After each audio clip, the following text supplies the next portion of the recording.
A service of KIBMradio.com, the Internet's home for an all old-time radio.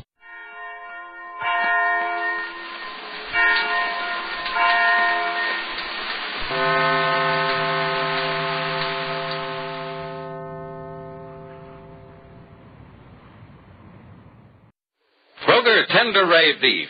No other beef so fresh can be so tender. Presents Hearts in Harmony, transcribed. K is for Kroger, C is for cut, B is for beef. KCB means Kroger cut beef, and Kroger cut beef means more meat for your money. It's a fact, ladies, and here's the reason Kroger cut beef gives you more meat, less waste. Before the meat is weighed and priced, the Kroger method of cutting beef removes excess bone, excess waste, and stringy ends. Yes, that's before the meat is weighed and priced. So you can see that means more meat for your money. You get top U.S. government grades of beef, meat that's tender, juicy, rich red, and marbled with just the right amount of flavory fat. You get a better value in top-grade beef. For example, when you buy a Kroger-cut porterhouse steak, the Kroger method of cutting beef removes the long, stringy end and excess waste before the steak is weighed and priced. You don't pay steak price for stringy meat and excess waste. So remember, whether you buy a steak or roast, you receive more meat, less waste. But see for yourself. Visit your neighborhood Kroger store. Make it a rule to buy Kroger-cut beef and get more meat for your money. And now, Hearts in Harmony. Penny Gibbs fought against it as long as she could. But she couldn't fight it forever. She couldn't blot out the tragic memory of Barry Carlton's death or the stark emptiness of a future without him. As if she'd been struck down by a giant blow, Penny collapsed. She was talking to her invalid foster father, Jed, when it happened. And now the next afternoon, Jed is saying to Penny's mother, Grace, "We were right here talking about remodeling that house for the children when it happened, Grace. I didn't know what was wrong with the child at first, but..." Oh, it's obvious what was wrong with her, Jed. Dr. Ryan says it's very possible that it might happen again. Yes, many times. Dr. Ryan says she's all right, though, physically, that is. Oh, yes, she's perfectly all right otherwise. Well, that's something to be grateful for.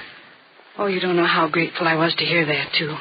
I imagined all kinds of things when I ran in here and saw her on the floor. You think I didn't? Why, she was right in the middle of a sentence when, all of a sudden, she took a sharp breath, turned pale as milk, and sank to the floor.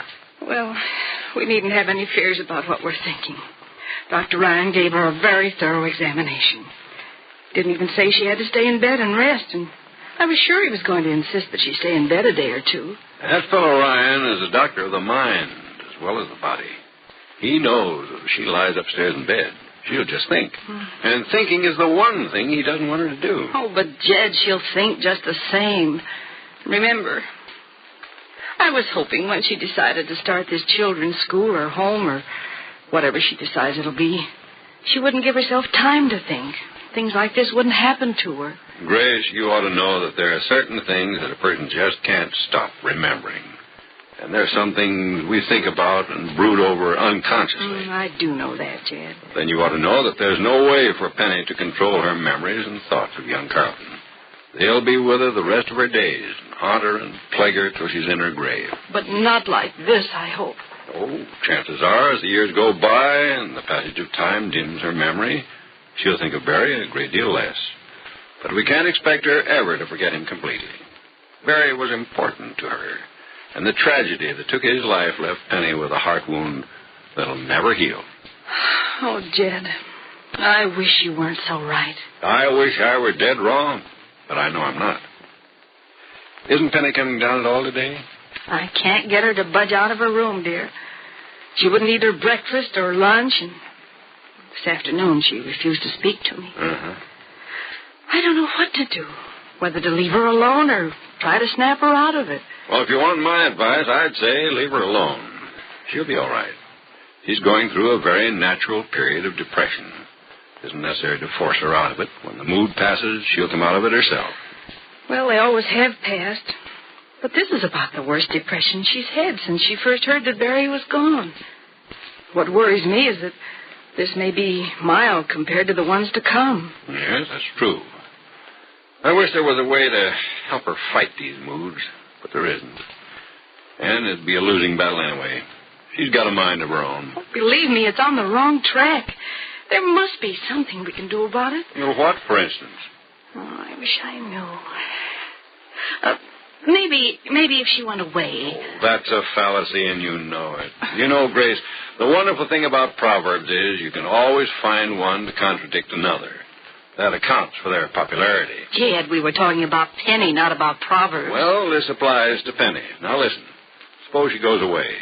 You'll say she should, because out of sight, out of mind, right? Mm-hmm. Now, whatever happens to absence makes the heart grow fonder. Contradicts that first one pretty well, doesn't it? Mm. Now, do you see what I mean? Grace, I doubt whether Penny's going away will help at all. And besides, have you forgotten she has her own plans? No, of course not. But I was thinking, there's no reason why she has to start this place for children right away. Well, it seems to me, Grace, that the sooner she gets into this home and involves herself with everything that goes with it, the sooner her unpleasant memories will truly become a thing of the past. Well, I still say that she ought... Oh, dear, someone at the door. Excuse me, will you, Jen? Sure. It's a funny thing. I was about to say that probably Johnny at the door. Then I remember Johnny's probably in South Africa by now. Oh, I hope we hear from him soon. Well, we probably will. Oh, good afternoon, Mrs. Billings. Why, Dr. Evans, come in. Thanks. Penny in? Yes, she is. But you know she's... Who is it, Grace? It's Dr. Evans, Jed. Here to see Penny. Oh. Well, as a matter of fact, Mrs. Billings, I called to see Mr. Billings, too. To see Jed? Oh, I thought Penny told you. Mr. Billings promised that the next time I was here I could, just see if there isn't some way to get him out of that wheelchair. Oh, yes, Jed said something about that to me just the other evening. Oh, Dr. Evans, is there any chance that you could do something? To be perfectly honest with you, Mrs. Billings, I doubt it. After all, I'm still just an intern, almost a student, you might say. And I know that experts in the field say that there is no hope for your husband. But then... Oh, there is a small chance then, isn't there? Well, call it the ignorance of youth if you want to, Mrs. Billings. But I think there's some small chance in everything. Oh, you don't know how grateful we'd be if you could do something for it. As I said a moment ago, Mrs. Billings, I doubt if I myself could do anything. My job would be to investigate and report my findings to a specialist. Could I see him now? Oh, yes, of course. Jed, Dr. Evans says he'll come to see you. Oh, and I know why, too. Young fella, I appreciate your interest, but you know you're wasting your time on me, don't you? Well, you want to get out of that wheelchair, don't you, Mr. Billings? Or are you trying to hint that you're lazy? You're a good judge of character, son. Laziness is written all over my face, isn't it? But definitely. Well, I'll leave you two alone. Oh, that won't be necessary, Mrs. Billings. But you might tell Penny I'm here. Why, I was just going to tell you about her, Dr. Evans. She had a fainting spell yesterday. A fainting spell? Well, there wasn't anything serious, Dr. Evans. Just a nervous reaction of the strain of... Well, I don't have to explain to you, do I? Certainly not. Mrs. Billings, is she resting? Oh, in a way she is. In a way? Son, she hasn't come out of her room all day. And she refuses to eat. And when I went up to see her a little while ago, she refused to talk to me. Well, you know it's nothing to be upset about. She's behaving normally enough. I'd like to see her before I leave, though, if it's all right with you. Son, why don't you go upstairs and talk to Penny before you get yourself involved with me? Oh, no, Mr. Billings. No, let's not argue about it, Dr. Evans. You go right upstairs. There are two invalids in this house, but the one worth patching up is that broken-hearted girl up there.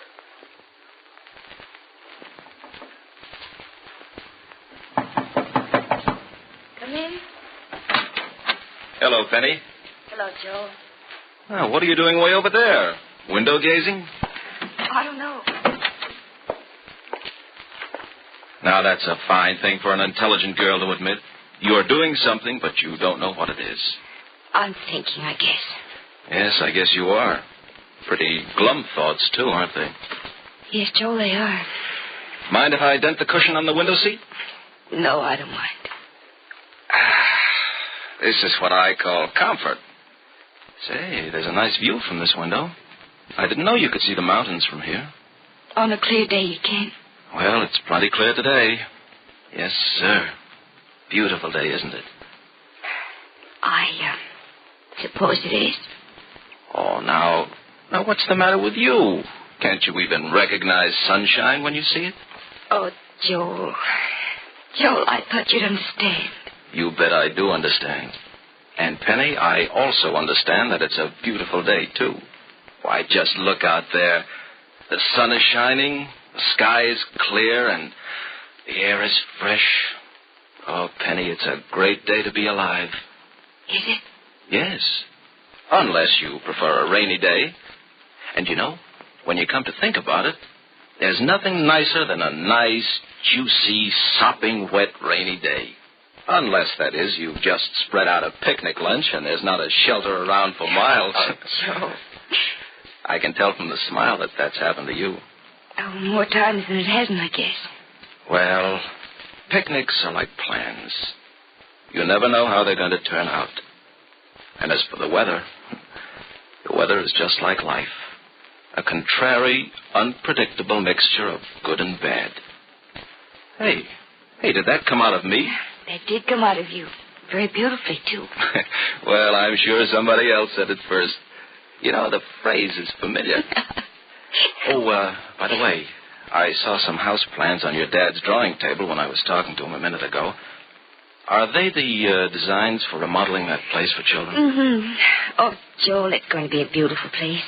When the weather's right, the children will be able to play outdoors. The grounds are enormous. Well, what about a play area when the weather's wrong? Well, we'll remodel the basement into sort of an indoor playground.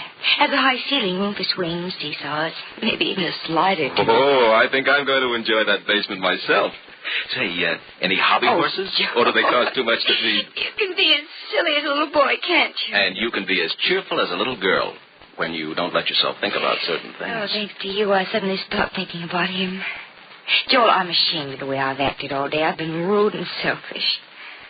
Why do you bother with me? I don't deserve your kindness. You know why I bother. Because I like you and understand you, and I want you to know that I'm your friend. Oh, I don't have cause to doubt that. I truly fought against this mood, but I couldn't keep it from taking hold of me. Try a little, though, each time you feel them coming. They'll be less and less serious each time. Oh, but they'll get the best of me sometime. I know they will. Sure they will, Penny. As long as you live. As long as you're loyal to the man you loved. And I can guarantee that will be forever. Well, say, I'll have you in an unhappy mood again if I'm not careful. You know, I borrowed a car this trip. How about a drive? Oh, Joel, I don't know. Oh, come on. Now, it'll do us both good. And look at that day out there. Blue sky, bright sun. All right, Joel, I think it might be fun to go for a drive. And it really is a beautiful day, isn't it? So, Penny is all right again. But will these moods of depression plague her all her life? Or will something or someone fill the emptiness in her life caused by the death of Barry Carlton? Be sure to listen to the next dramatic episode of Hearts in Harmony. KCB, KCB. KCB means Kroger Cut Beef, and Kroger Cut Beef means more meat for your money. Yes, Kroger Cut Beef gives you more meat, less waste. Because before the meat is weighed and priced, the Kroger method of cutting beef removes excess bone, excess waste, and stringy ends. In buying Kroger Cut Rib Roast, for example, you don't pay rib roast price for excess bone and waste. The chine bone is trimmed, the waist and short rib end removed, giving you top U.S. government grades of beef that's tender, juicy, rich red, and marbled with just the right amount of flavory fat. And before the meat is weighed and priced, the Kroger method of cutting beef removes excess bone, waste, and stringy ends. So remember, whether you buy a steak or roast, Kroger Cut Beef gives you more meat for your money. But mind you can get Kroger Cut Beef only at your neighborhood Kroger store. So go there as soon as you can. Step up to the meat counter and ask for Kroger Cut Beef. You'll get delicious and juicy and tender beef, and you'll get more meat, less waste. That means you get more meat for your money at your Kroger store. Listen again tomorrow, same time, same station, for another thrilling transcribed chapter of Hearts in Harmony. This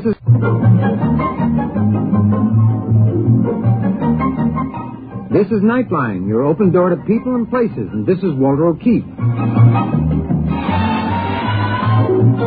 Nightline invites you to listen in on NBC's award-winning science fiction series X-1.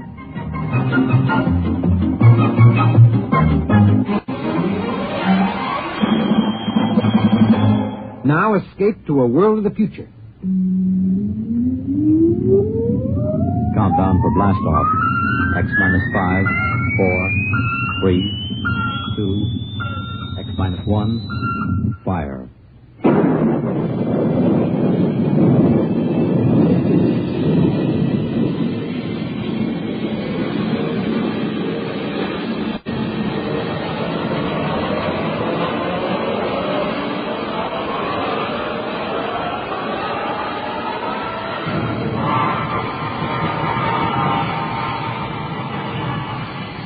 From the far horizons of the unknown come tales of new dimensions in time and space. These are stories of a future, adventures in which you'll live in 1,000,000 could-be years on 1,000 maybe worlds. The National Broadcasting Company, in cooperation with Galaxy Science Fiction Magazine, presents X minus 1.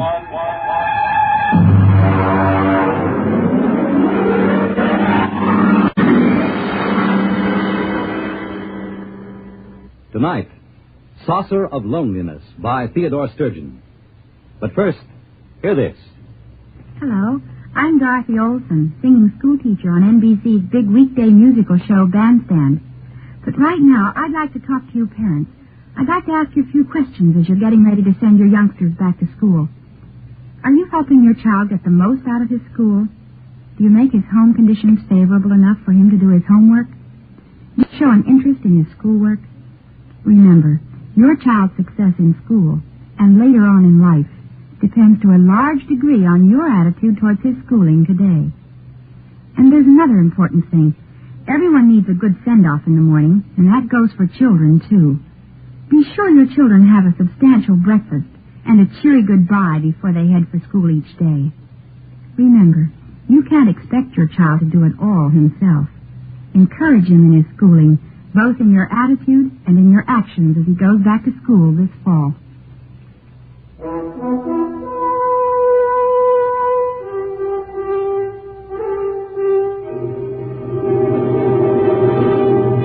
Now, X minus 1. The story, Saucer of Loneliness by Theodore Sturgeon. My name is Jason Bernardes. I'm a newspaper reporter, 31 years old. I write poetry, but I don't show it to anybody because they might laugh. And the things I write about are very important to me. I was an only child and never went much with girls because I'm too ugly and too sensitive and they used to hurt me. I live alone. It isn't much fun.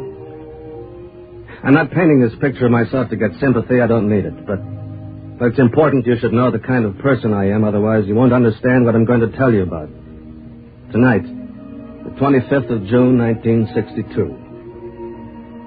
I was down on the beach. There was a girl out there in the surf alone, struggling. I plunged in after her, got her, brought her ashore, and carried her where a dune was between us and the water. Then I rubbed her wrists. She had a pale, beautiful face with ancient, bottomless blue eyes. She opened them and looked at me after a moment. It's all right now. Here, put my coat over you. Why couldn't you leave me alone? I couldn't. Why? Because it's important to me. I suppose you want to know why I did it. No, I know. Oh, how could you know? Maybe I know what it means to be lonely. Oh, that. That's it, isn't it? Oh, I don't know. Don't be afraid. I've been looking for you for a long time. Looking for me? All my life. How did you know? I don't believe you. It's true. I found your message. You found my message? Yes. Oh. You see, there's nothing to be afraid of, not anymore. Just rest. Yes. I'd like to rest for a while.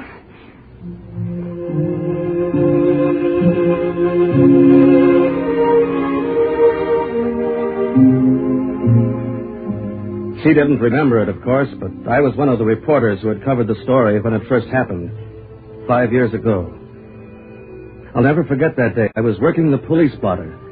It was a quiet summer afternoon when they brought her in. 2 big cops in blue uniforms. All right. Come on now, girlie. Come on. All right, we understand. Take it easy now. Please, just let me go. Disturbing the peace. This that Central Park Club? Yeah, this is it. I thought you radioed there was a near riot up there. Well, you should have seen the place. All right, give me the report. Well, me and Bennett got up there. There was a mob of people all surrounding this girl, see? So we bust through, and there, in the middle of maybe 600 people, she's lying there, sort of in a faint. Mm-hmm. I asked a couple of people what the difficulty was. They tell me it's a flying saucer, you see? So I tell The what? The flying saucer. What is it, Miss Sagag? It happened. It did, eh? Suppose you tell me your version. Well, I was standing in the park, and I looked up, and there it was. Describe it. Well, it was beautiful.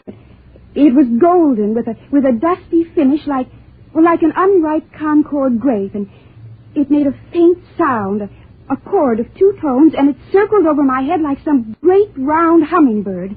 Go on. Well, other people must have seen it because they were all looking at me and pointing, and I saw one man cross himself, and then it came down and touched me and spoke to me.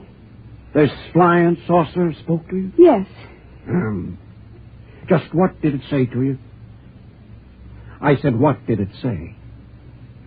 I can't tell you. A secret, huh? Yes. I see. Connolly, this girl's for Bellevue. Sergeant, the plain fact is that it happened just like that. 10 witnesses all agree it did. Are you trying to tell me there was such a thing as this whirring hummingbird of a saucer? Oh, there was that, Sergeant. And just how do you know, Connolly? We got the thing out in a squad car. Bennett is bringing it in right now, see? About 36 inches across it is and covered with strange markings. Holy mackerel, did you call the bomb squad? Oh, I didn't think of it. Well, think of it, man. This may be some kind of atomic weapon the Reds are sending over. I'll turn it over to ballistics. Never mind about ballistics. Call the FBI. Tell them what we got.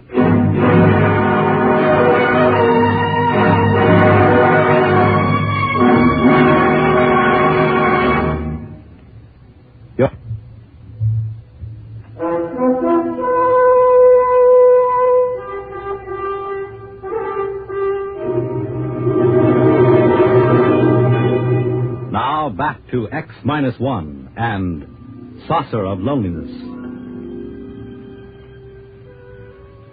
Now, miss, let me be very frank. I'm not a policeman. I'm a security agent. That means I deal with problems that affect the security of our country. Do you understand? Yes. Now, we've examined this flying saucer enough to know it is not of American manufacture. It also possesses an extremely high radioactive count. That means it was in an area where radioactive materials are in great abundance, such as an area where atom bombs are made. That's why we want to know the message you received from the saucer. There was no message. You just made it up? Yes. I'm afraid you're lying. There is a communications device on the saucer, and many people heard it make some sound as it touched it. Please, just leave me alone. All you have to do is tell us what the saucer said, and you can go home and we won't ever bother you again. No. Well, gentlemen, we'll get nothing out of her. I don't believe she really knows what that humming noise was. You better have a psychiatrist examine her.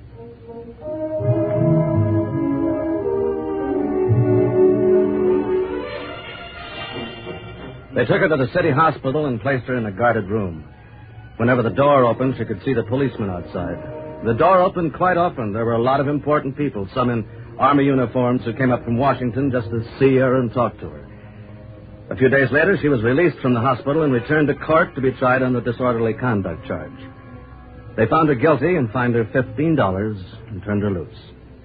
When she walked out of the courtroom, she was handed a subpoena to appear before a congressional committee in a private session. She answered all their questions except one. My newspaper sent me to cover the hearing.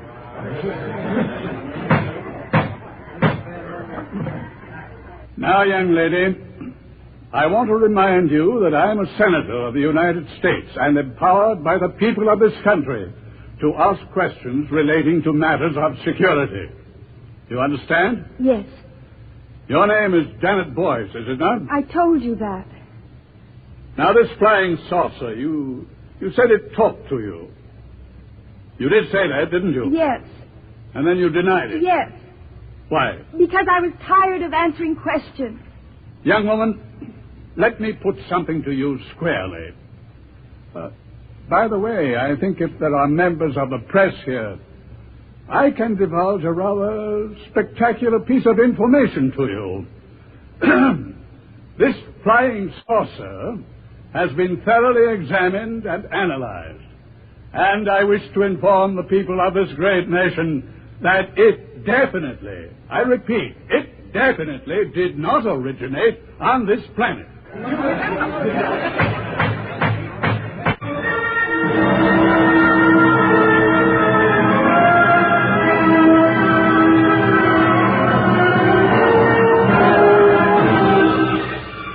The furor was fantastic, and the contempt trial that followed was spectacular.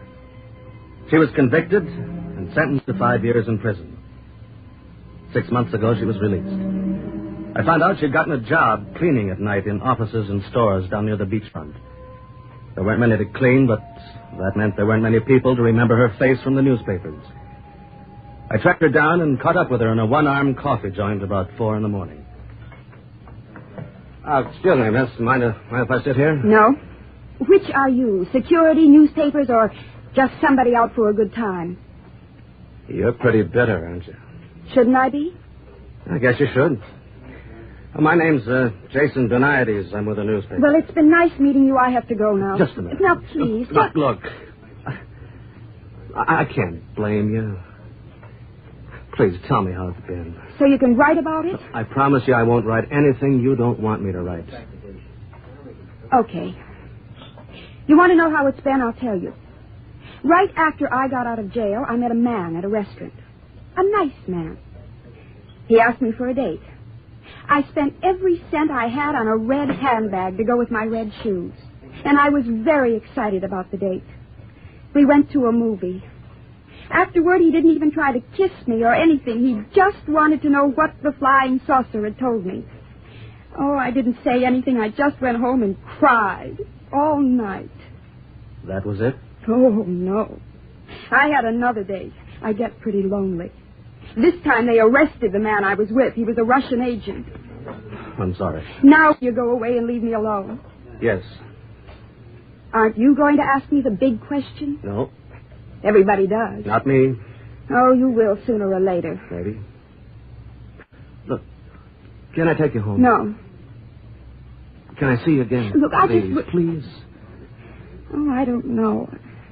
I'm afraid to let myself like anyone. Try me. Make it your last chance. Trust me. Will you? I'm not sure. Maybe? Maybe. I'll wait here for you tomorrow night. All right.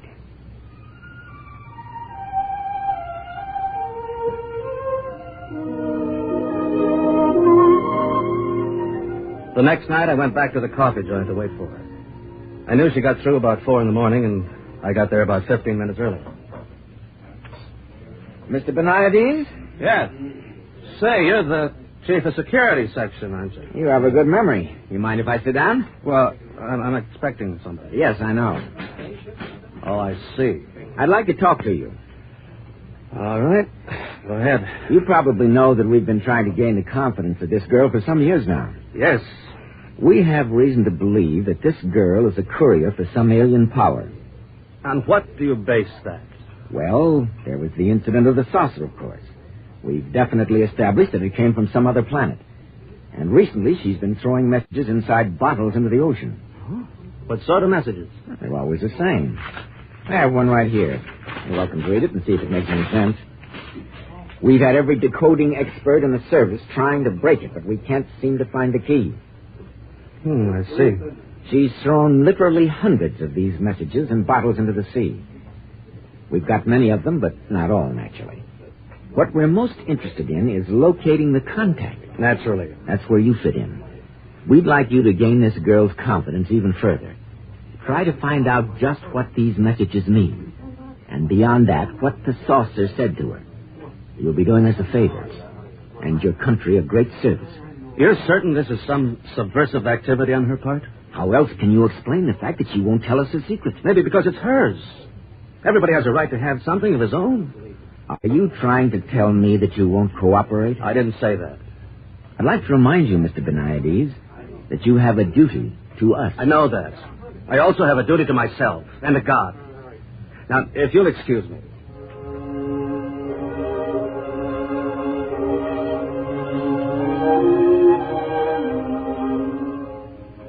I folded the bottle message and put it in my pocket and waited for her to show up.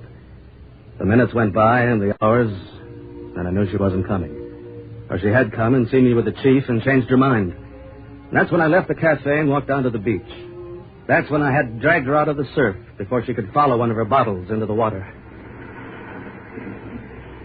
How do you feel now? You cold? Why should you care? Oh, I do. Is that why you were sitting with the security chief in the cafe? I didn't arrange that meeting. He asked me to spy on you. I suppose he told you about the bottles. Yes. Oh, I wonder how much of the taxpayers' money they've spent gathering them up. What they wanted was a new weapon, you see. Some super scientific super science from some alien super race. Science, that's all they think of. Well, it's pretty important. Would it have ever occurred to them that this super race from another planet might have super feelings or super longings or super loneliness? Oh, no, all they think about is weapons. Well, isn't it time you asked me what the saucer said? No. Well, they all ask me. I don't have to ask you. I know. You know? Yeah. Let me read it to you. There is in certain living souls a quality of loneliness unspeakable. So great it must be shared, as company is shared by lesser beings. Such a loneliness is mine. So know by this that in immensity there is one lonelier than you. How did you know? It's the message you put in the bottles. The same message that some lonely, strange being in some other world put into a bottle. Only his bottle was a flying saucer and sent across space to you. You knew it. I'm lonely, too. Look at me. I've never had the love of a woman. They think I'm pretty ugly. I have beautiful thoughts in my head, but I write trash. I have this nose. You're not ugly. You know, I don't feel ugly right now. Say it again. The message from the saucer. Know by this that in immensity there is one lonelier than you. I wonder if whoever first wrote it has found someone. I think perhaps he has.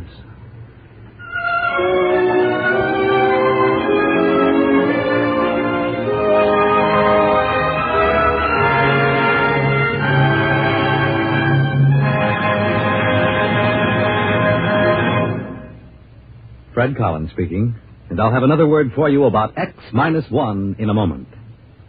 I like to look deep into the human heart with my camera. So speaks Margaret Burke-White, one of the outstanding photographers of our time. Perhaps you remember one of her favorite pictures, the tremendously moving photograph of two South African gold miners sweltering in dank airlessness deep under Africa's green hills. We agree with Miss White that all the sorrow of mankind is in the miners' eyes. And what if those miners could speak? What is the story behind their sorrow? This is the objective of the program we call Life and the World, to add new dimensions in sound to the picture stories in each week's issue of Life magazine, to bring you the actual voices of the people most intimately associated with stories of human interest gathered from the four corners of the earth. This is Frank Blair inviting you to keep a rendezvous with life and the world every weeknight over most of these NBC stations.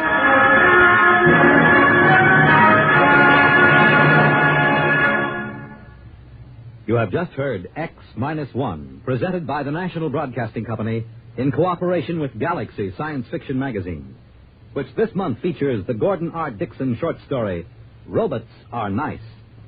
To Jim Harvey, at least, robots weren't the least bit nice. He had a feeling they had something up their sleeve valves, and in time he found out what it was. Galaxy Magazine on your newsstand today. Tonight, X-1 has brought you Saucer of Loneliness, a story written by Theodore Sturgeon and adapted for radio by George Lefferts. Featured in our cast were Lynn Cook as Jason Benaides and Lydia Bruce as the girl. Others in our cast were Joseph Bell, Harvey Hayes, Ross Martin, and Roger DeKoven. This is Fred Collins. X-1 was directed by George Voutsas and is an NBC Radio Network production.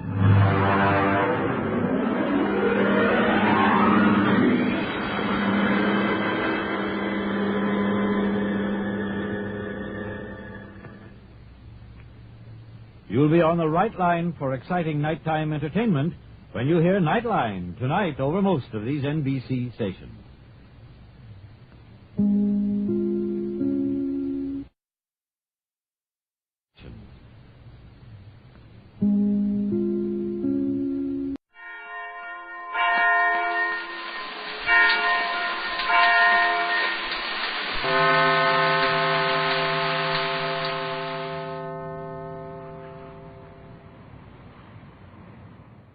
Inviting you to listen in on the Nightline.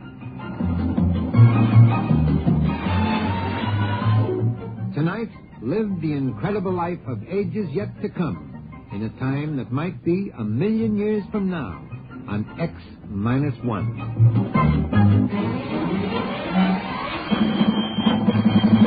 Now, an incredible story of the world beyond. Countdown for blast off. X-5, 4, 3, 2, X-1, fire.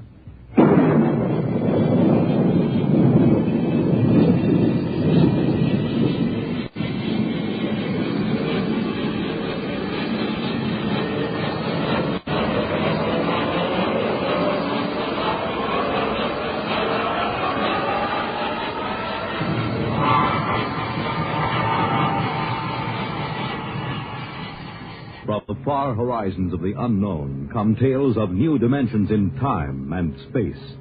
These are stories of the future, adventures in which you'll live in 1,000,000, could be years, on 1,000 maybe worlds. The National Broadcasting Company, in cooperation with Galaxy Science Fiction Magazine, presents X-1.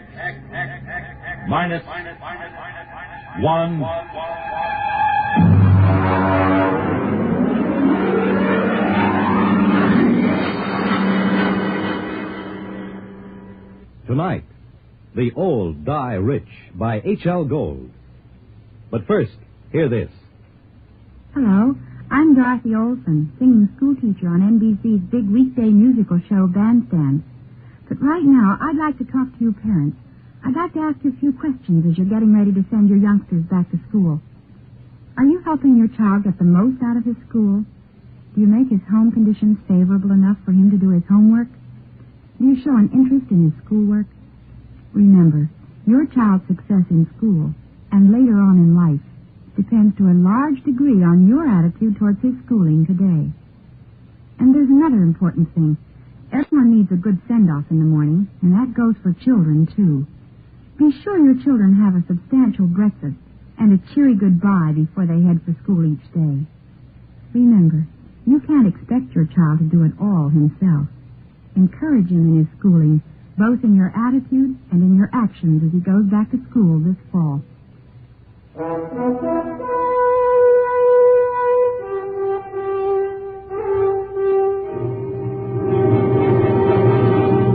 Now, X-1, and tonight's story, The Old Die Rich. Doc, what did she die of? Not eating, Sergeant. Malnutrition. Oh, look, Doc, in the top bureau drawer, she has bank books showing $32,000 in 5 different banks. She had the price of a meal. Malnutrition induced by senile psychosis. They starve because they're less afraid of death than of digging into their savings. I don't know, Doc. Doesn't feel right to me. Listen, Weldon, just because you can get up on a stage and play the part of some 70-year-old geezer, that doesn't qualify you as an expert on gerontology. I just don't believe it. It isn't right. I don't feel it. Well, lucky for me, I don't have to feel these things inside of me because I'm a doctor, not an actor, nor an amateur detective. Sergeant, malnutrition induced by senile psychosis. I'll order the wicker basket from Bellevue. So long, Barrymore. Well, he's right, Mark. We get a couple of these cases every year. Some old bat starving to death with $17,000 in old bills pinned on his union suit. Turns up all the time. It doesn't feel right. Well, Doc knows his business. But he doesn't know old people. I do. I've gone to a lot of trouble to study their habits. It isn't easy to starve to death. Hunger is a pretty potent instinct. Yeah, but, Mark, you can't argue with the facts.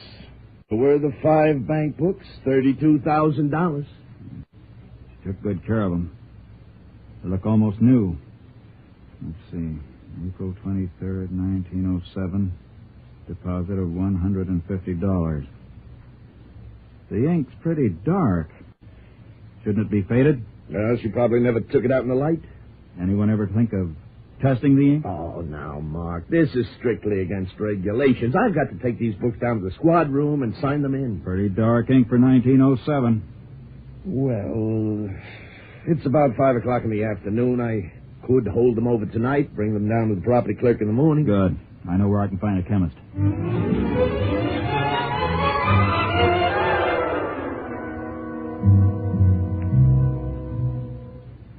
Mr. Weldon, there's no doubt of it. The ink sample is typical of inks used 50 years ago. The 1907 would be about right, but according to the amount of oxidation, it's fresh enough to be only a few months old. Well, couldn't that be the result of unusually careful handling? Yes, Sergeant. Yes, I suppose it could. An airtight compartment, perhaps, sealed with one of the inert gases or a vacuum. But that might account for the lack of normal aging. Lou, you can't keep inert gases in a top bureau drawer in a fourth-floor walk-up. Yeah, well, it's probably some simple explanation. For fresh ink half a century old...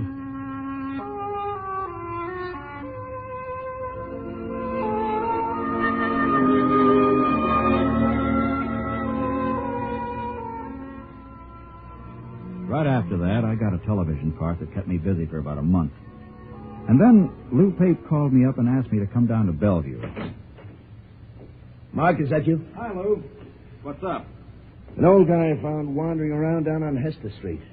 He was suffering from malnutrition. He had $17,000 in cash inside the lining of his jacket. He's alive? No, not now he isn't. Doc's got him in the room there. But he was stumbling around when the cop on the beat picked him up. Did he say anything? Just before he went out completely, he did say something, maybe 3 or 4 times. What was it? El Greco. You mean the artist? Anything else, Lou? Yeah, it's nothing for me, but we found the old guy's room, and there was an ad thumbtacked over the sink. Nothing unusual. Yeah? Here it is. Men and women wanted. Light work suitable for old people. No references required. Now, why would an old man with $17,000 in cash be answering an ad like that?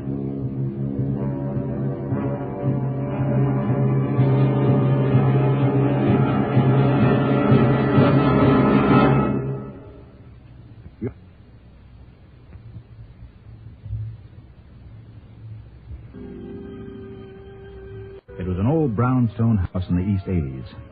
I got in line with the rest of the applicants. My face was lined with collodion wrinkles, and I wore an antique, shiny suit and run-down shoes. It was a good makeup job. I looked more authentic than the rest of the old-timers who were waiting for the interview. I finally came up to where a woman was asking the questions. Name? Kernet. Louis Kernet. Kernet. Mm-hmm. Do you have any references? Family? No, ma'am. I haven't got any family. I had a cousin in Salt Lake City. Haven't seen him in 30 years or more. The ad said you didn't want no references. That's right. And now, will you wait in the other room? Yes, ma'am. Do I get the job, ma'am? Just wait in the other room. I shuffled into the other room and sat down to wait. I'd planned to be dozing the way an old man would, and so my eyes were closed when I heard the door close. When I opened them, I was looking into the barrel of a .38 revolver. Are you awake now, Mr. Weldon? Ma'am? What? I don't think you need to carry on any more. If you need any further convincing, you're Mark Weldon, you're about 40 years old, and you played the same character on television about 6 weeks ago. You played it fairly well. Thank you. Would you mind putting down the gun? You've been very busy recently trying to find out why senile psychotics starve themselves to death. You know a great deal more about me than I do about you. I would be glad to enlighten you. My name is May Roberts. I'm the daughter of the late Dr. Anthony Roberts, the physicist who was dismissed from the Brookhaven Atomic Energy Laboratory 5 years ago. Oh, I I assume you're connected with those starvation cases, or you wouldn't have known that I was investigating them, huh? Well, that's obvious, isn't it? I'm not afraid of professional detectives, Mr. Weldon. They deal only with facts. But I don't like amateurs. They guess too much. They don't stick to reality.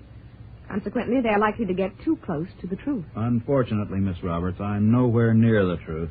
I haven't the slightest idea how you're tied in with these starvation deaths. Oh, I intend to show you, Mr. Weldon. I'm happy to announce that you have the job. Oh, now look. All right, Mr. Weldon, right ahead of you, please. Through that door.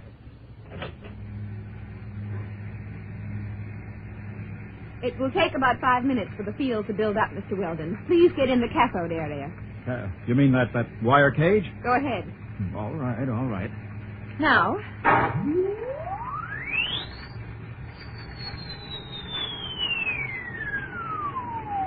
I wouldn't advise moving now, Mr. Weldon. The wire carries some 10,000 volts. Well, now look, Miss Roberts. Mr. Weldon, you are curious, and you could turn out to be a great nuisance to me. As long as you've come this far, we might as well both benefit by it. Benefit? Yes.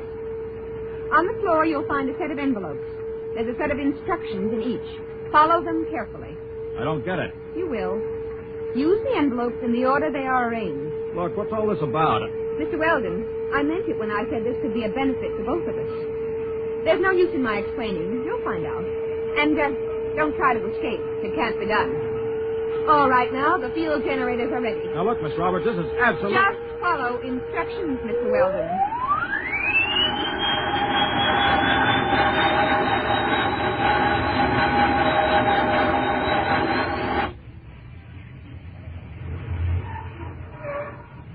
I blinked. I was standing outside a bank on a sunny day in spring.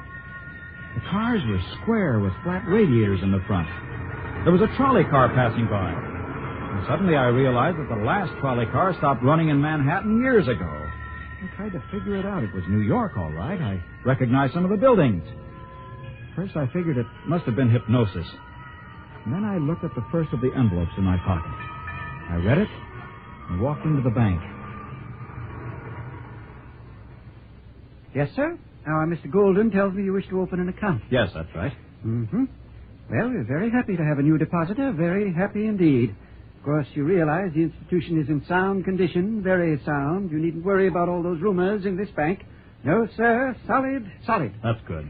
Now then, name, Mark Weldon. Mm-hmm. You have no address in the city at present? No. And you're depositing $150. That's right. All righty. I'll just check the slip. $150, right? The date, May 15th, of course, 1931. I went outside the bank and I stood there in the spring sunlight and let the terror soak into me. The impossibility of the entire situation was gnawing at the edges of my mind.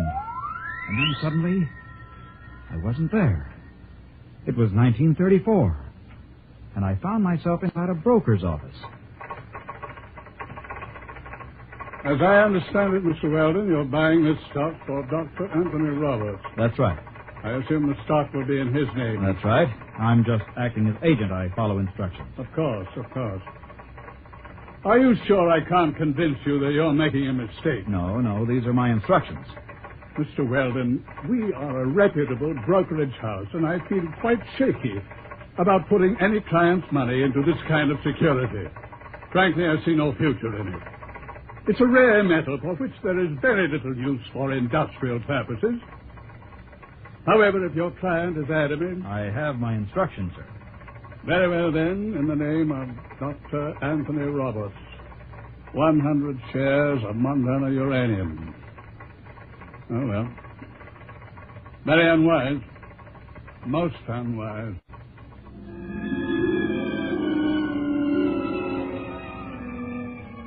It went that way about 50-50. I'd deposit money in my own name in various banks at various times, and then I'd buy a stock or make a bet for May Roberts. On June 21st, 1932, I bet Jack Sharkey to take the heavyweight title away from Max Schmeling. There was Singing Wood in 1933 at Belmont Park, and Max Bear over Primo Carnera. I went on, skipping through the years like a flat stone over water, touching here and there for a few minutes to an hour at a time. It was in early October 1938, about 5 hours after I had left May Roberts' house, before I realized what she had me doing. I was making deposits and winning sure bets just as those senile psychotics had done. The ink of their bank books was fresh because the entries in them were fresh. The ink wasn't given a chance to oxidize. At the rate I was going, I'd be back at my own time in a few hours with $15,000 compound interest in cash, to say nothing of those bets. But those old people had died of starvation in spite of all that cash. Well, I was hungry, so I got myself a hamburger and went out the door. When I hit the sidewalk, it happened again.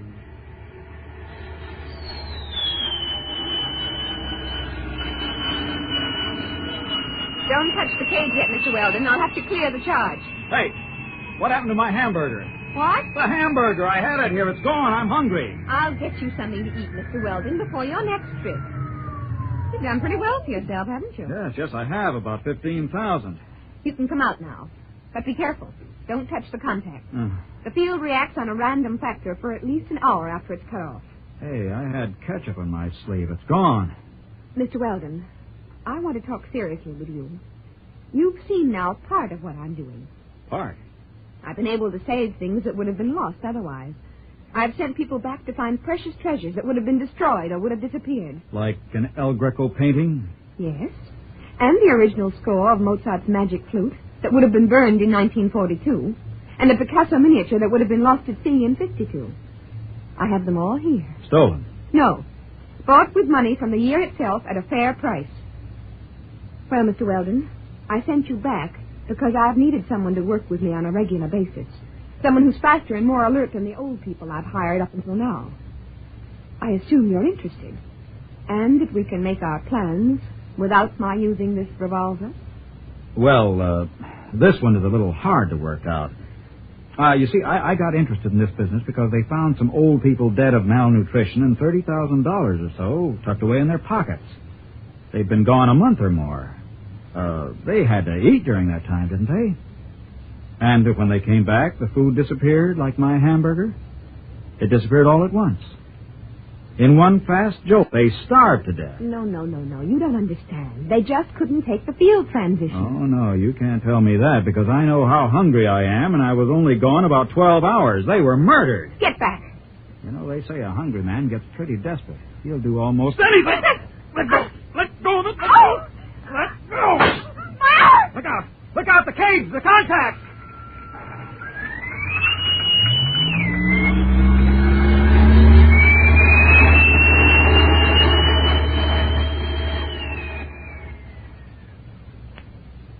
She fell into that cage and disappeared before she hit the ground. I didn't know what happened. I know she said the field worked in a random action, whatever that meant. Lou didn't believe the story I told him. You mean there won't be any more of them? No more senile psychotics starving to death with a bankroll in their hip pocket? No more, Lou.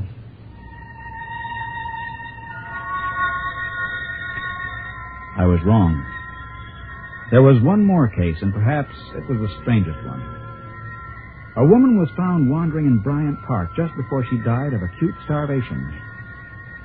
The strange thing was, she was young, not more than 30. And the other was that she had $17,000 stuffed in her pocketbook, and a bullet wound in her arm that the medical examiner said was at least 2 months old. I guess that's what she meant by random action.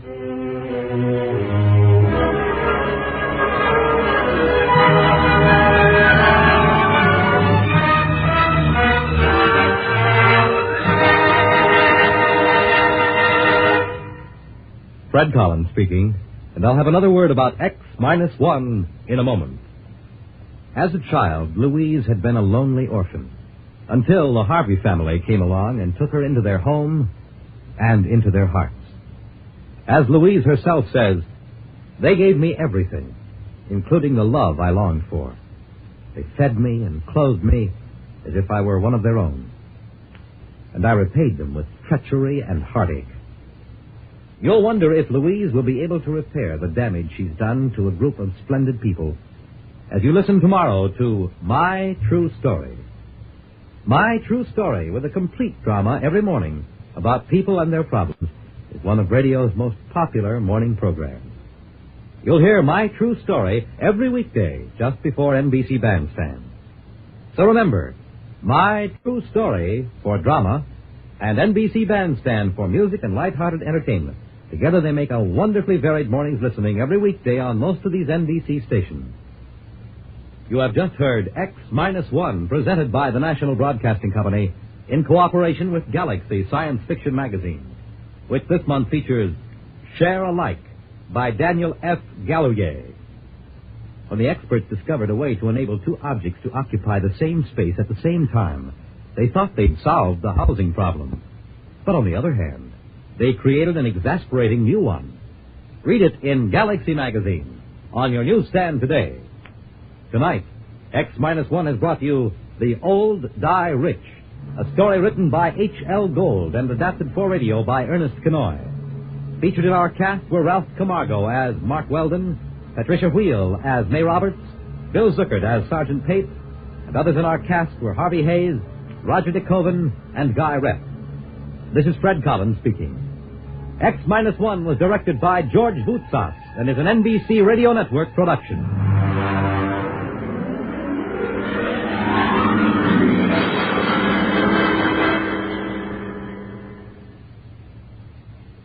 You'll be on the right line for exciting nighttime entertainment when you hear Nightline.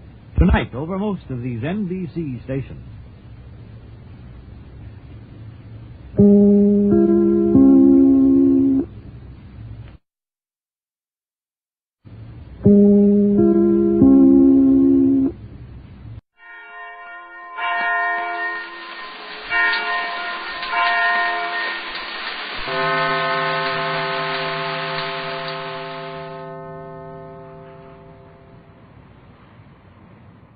The Euclidean submarine with Captain Bradford, Mrs. Gregory, and Jerry and Joan on board is nearly into the channel off Los Angeles Harbor. The time is late afternoon. Captain Bradford is working frantically to get a radio message to Johnson at their home radio station. The other Euclidean submarine hangs on close behind them, holding back the faster boat and maintaining their own position by means of a magnetic beam. Joan stands ready to handle any emergency that may arise, and the captain continues to call the Gregory home station. J12C, J24Y, J12C. Hello, J12C. Hello, Johnson. J24Y to J12C. Hello, J12C. Come in, J12C. Hello. Well, that seems to be that. Oh, it doesn't look very good, does it, Tex? Not yet. We'll have to raise Johnson soon, or we'll be in the harbor and that other boat right with us. But we don't dare go in the harbor with our other boat after us. No, Jerry. We can't go into the harbor with this submarine, much less with another following. I think we may safely avoid that. How? Simply by cruising around near the harbor until you locate Johnson. It's about all we can do. Have we plenty of fuel for that, Joan? We have more than enough fuel to cruise all night at this speed. Well, it'd be better for us after dark and better for Johnson to try to rescue us. Yes, if we can raise him at all. I think you are too impatient, Captain Bradford. Joan, dear, Tex has been trying for nearly an hour and not a sound from Johnson. That is easily explained, is it not? When we last heard from Johnson, he warned us that his plans were in danger. And almost simultaneously, we heard the voice of Thales, chief electrician of Euclidia. Then, no more of Johnson. That's what I'm worrying about. What did that fellow Thales do to Johnson?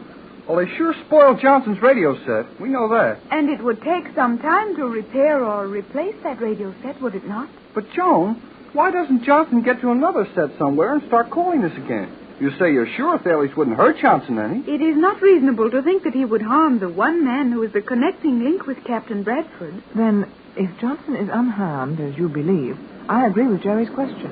Why doesn't Johnson get to another radio set and let us know what he's doing? Well, I know one answer to that. Johnson is probably sure that we were getting his message at the time Thales interrupted it. And he will figure that Thales will be watching for another call from us. It might sound reasonable from Johnson's point of view that he could do us more harm than good by calling and forcing us to answer him. I quite agree with you, Captain. Well, so do I. But I don't see where that helps us very much. Isn't there some way we could send a message to Johnson telling him something more of our situation than he can possibly guess? Boy, now would be a swell time to use those homing pigeons. Yes, wouldn't it? But old G-47 has them safely hidden away on the island. There is nothing to be gained by speculating on the impossible. can't you try to get Johnson to answer your text? I've been doing that for over an hour. I mean, try to tell him in code that we'll be floating around loose in the water off San Pedro after dark tonight. That should get some kind of an answer out of him. It would also let the Euclideans know a great deal about our plans. Now listen, Joan. Just listen to me for a minute.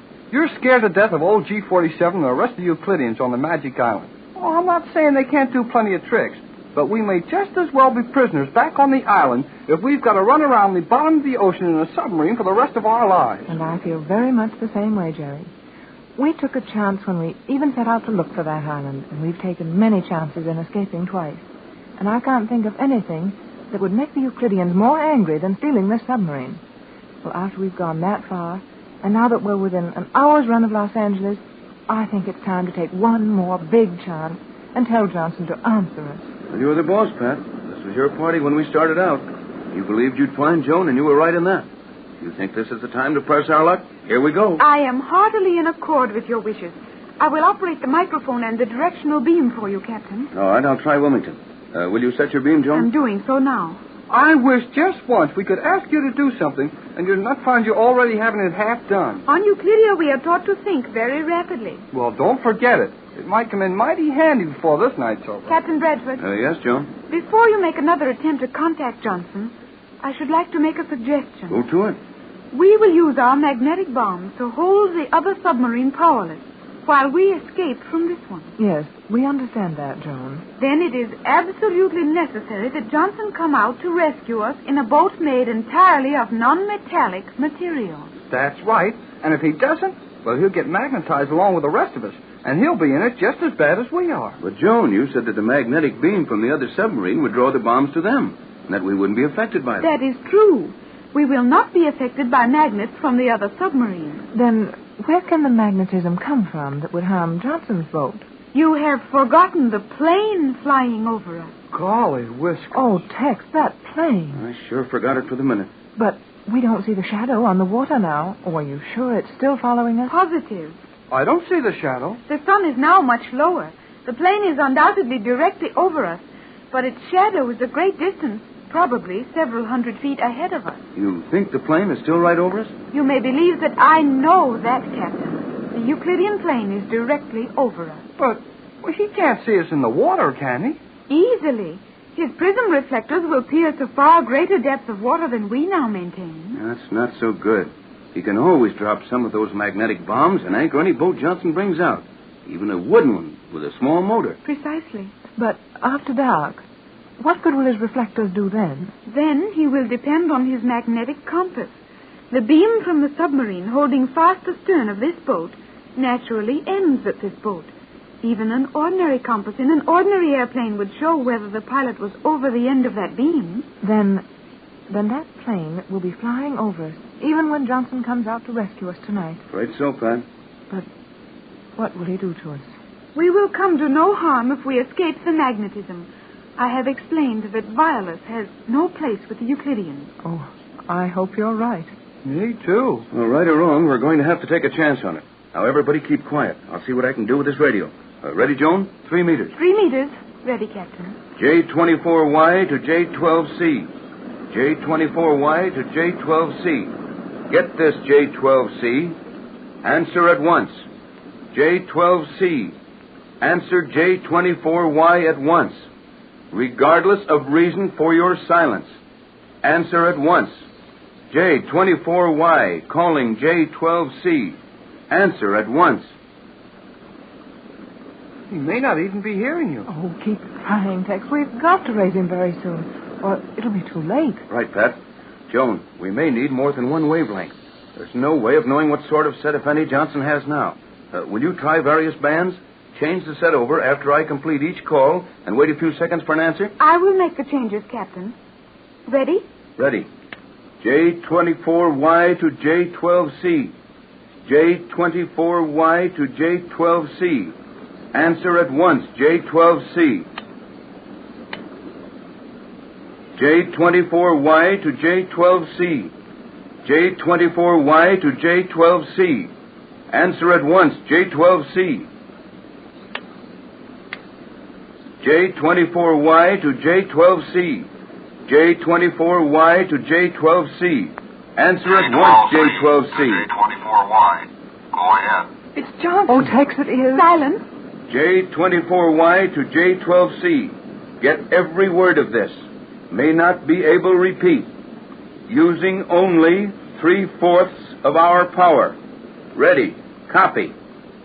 Remember, the wooden vessel, when you bring formula to the fusing point, greatest danger, intermediate point, when you see one ingredient, precipitate, wholly black,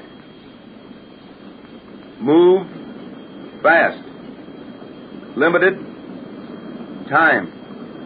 That's all. No questions. J24Y to J12C. That's all. J12C, J24Y. Got your message. Will follow instructions. We'll have formula completed when you call for it. That is all. J12C. Well, he got it. Every word of it. Did you actually send Johnson a code message then, Captain? I certainly did. A little slow about it, as I had to figure it out and jot it down as I went along, but he got it. That's more than I did. You sure think fast, Tex. I told you, Joan. Tex and Johnson are the two finest men in the world on extemporaneous code messages. A few months ago, I would have questioned that, as the Euclideans claim they are the finest. But now, I believe you. Well, I didn't get anything out of it. All I got was the 3/4. Careful, Pat. Joan, is it safe to talk now? Perfectly safe, Captain. I have insulated us against all possible communication. All right, then here's the message. Now, look. I told Johnson we were using only 3/4 of our power. And that means the third and fourth words in the message. That's right, Pat. You're not so slow yourself. And here's the message. Now, I'll read it all. Then just the third and fourth words. Remember the wooden vessel when you bring formula to the fusing point. Greatest danger, intermediate point, when you see one ingredient precipitate, wholly black, move fast, limited time. Now, did you get it? Not me. You concealed it well, Captain. What is the message? Well, now watch. I'll cross out every first and second word and read what's left. Wooden vessel, bring formula, fusing point, intermediate point, C1, wholly black, limited time. I got it. Johnson's going to meet us halfway with a wooden boat as soon as it gets dark. Oh, splendid work, Tex. It is indeed excellent, Captain Bradford. But I fail to understand the appointed place. Well, intermediate point means halfway. And C1 means our old pigeon training course. Course number 1 to Catalina. Oh, that covers it, Tex. Johnson will be prepared to meet us with a sailboat halfway to Catalina on our old training course as soon as it's completely dark. That's it, Pat. I don't see how it can miss. Oh, it seems almost too much. We're within a few minutes of the harbor, and Johnson will be out to meet us. And in a few hours, it'll be all over. Remember that it is still daylight, and we have several hours before the appointed time. That's a swell thing to bring up, just when I was feeling good. We've got to chase around for hours with that other sub hanging on our tail. Yes, I had nearly forgotten that. No, I hadn't, but it doesn't matter one way or the other. We're in no danger from that boat now. What was that? I didn't notice anything. Neither did I. Silence. I heard it then, all right. That is another musical note from Euclidia. Octavo is near our keynote with his beam. We must put on emergency speed and try to shake off that beam. You mean they're finding us with one of those destructive musical notes? I thought I felt the submarine shake. You did. Our only hope lies in changing our position constantly until after dark. If that note finds us squarely, Johnson will never find us. Just outside the entrance to the Los Angeles harbor at San Pedro, a strange adventure is nearing a climax. The stolen Euclidean submarine with the Gregory party on board is racing across the Catalina Island Channel, and another Euclidean submarine, filled with scientists from the Magic Island, is hanging grimly to the Gregory boat by means of a magnetic beam. Joan is at the controls as total darkness covers the channel. The time draws near for their attempt to escape from the submarine. Hey, Joan, We're picking up a little speed. We do seem to be moving faster, Jerry. Why is that, John? It is barely possible that the magnetic beam of the following submarine is weakening slightly. Well, I wouldn't be surprised. They've used that thing continuously for 7 hours. How about our getting the magnetic bombs back to them if that beam gets too weak? Do not worry about that, Captain Bradford. The magnetic bombs will follow a line of electrical impulse no matter how weak. Then we are absolutely sure we can hold that boat helpless, and we're ready to escape from this one? Yes, Mother. What's our position now, Joan? We are nearly to the point you have established for Johnson to meet us with his sailboat, Captain. How near? We will reach the midway point between the breakwater and Catalina Island in less than 120 seconds. 2 minutes? Boy, let's do something about getting ready. Yes, Joan. You haven't explained those escape chambers we're going to use. The explanation is very simple. Jerry, will you please open one of those 4 large cylinders just forward of this compartment? You mean we're going to get inside those little tanks? Precisely. The covers are not locked. They will swing open easily. Oh, okay, if you say so. Now, Mother, if you and the captain will step over there near Jerry, I will make the explanation from here, as I must remain at the controls to stabilize our boat and release the magnetic bombs the instant we are in position. Very well, Joan. Come on, Pat. I'm a little nervous, Tex. This is getting very near the end of our journey. Only the beginning of Magic Island, though. Wait till we go back and with some help and take the island away from old G47. It would be well to get out of here first, if you will allow me to explain these escape cells. Go to it, Joan, and keep still, Jerry. I'm still. One moment. All hold firmly to your stations, and must now release the magnetic bombs. I think 2 would prove sufficient. However, I will use 4 to guarantee our safety.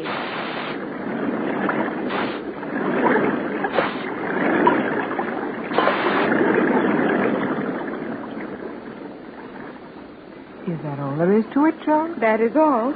The bombs have been released. In a few seconds, that magnetic beam will be broken. Then we can make our escape from this boat.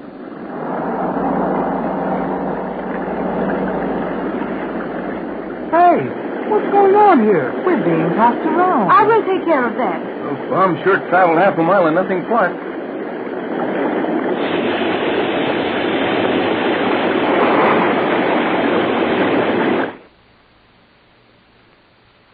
Gee, did you ever hear so much quiet so quick? You cannot hear quiet, Jerry. Maybe not, Joan, but that silence was certainly sudden. What happened, Joan, dear? The moment we were released from that magnetic beam, our submarine started to spurt forward, and not wishing to run beyond the position of our meeting with Johnson's surface boat, I used all reverse jets. We are now stationary and will remain stabilized at this point. Is Johnson due over us now? Right this minute. Well, then let's hurry and get up to him. I'd like to try being on top of the water for a while. I will now explain the escape cells.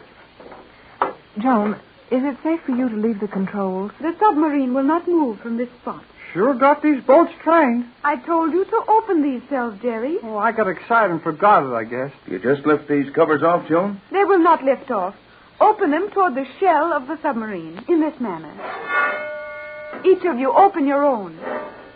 There's mine. Mine's open. And there is mine.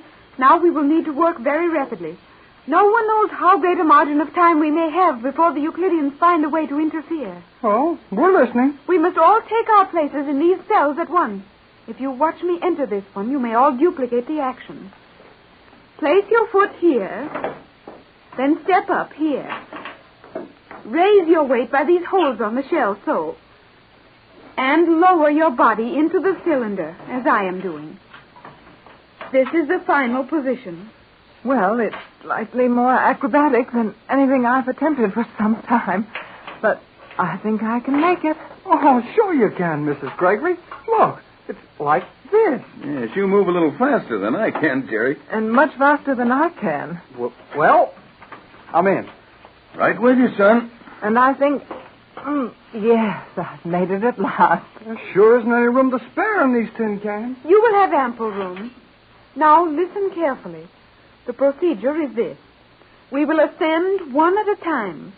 You will find a small valve directly in front of your chest. With that, you may regulate the speed of your rise. Opening the valve wider accelerates the rate of speed. When you reach the surface, open the cover of the cell as it is now. And if the water is smooth enough, you may leave them open. Otherwise, keep them closed and watch through the ports for our rescuer. Suppose you go first, Joan, and show us how it's done. No, you will go first, Captain. I want you to be in a position to take charge of the rescue work with Johnson. Right, Joan. We will all close the covers of our cells. I will close mine last, so that I may open the valve flooding the submarine and opening the locks above us. You will leave first, Captain. You next, Mother. Then you, Jerry, and I will follow, after making sure the submarine is properly flooded so that it may not be easily moved from this spot. Well, here I go. Good luck, everybody. Oh, good luck, Tex. See you on top, folks. Hurry, we are losing time. Close your covers so that I may flood these locks and release us.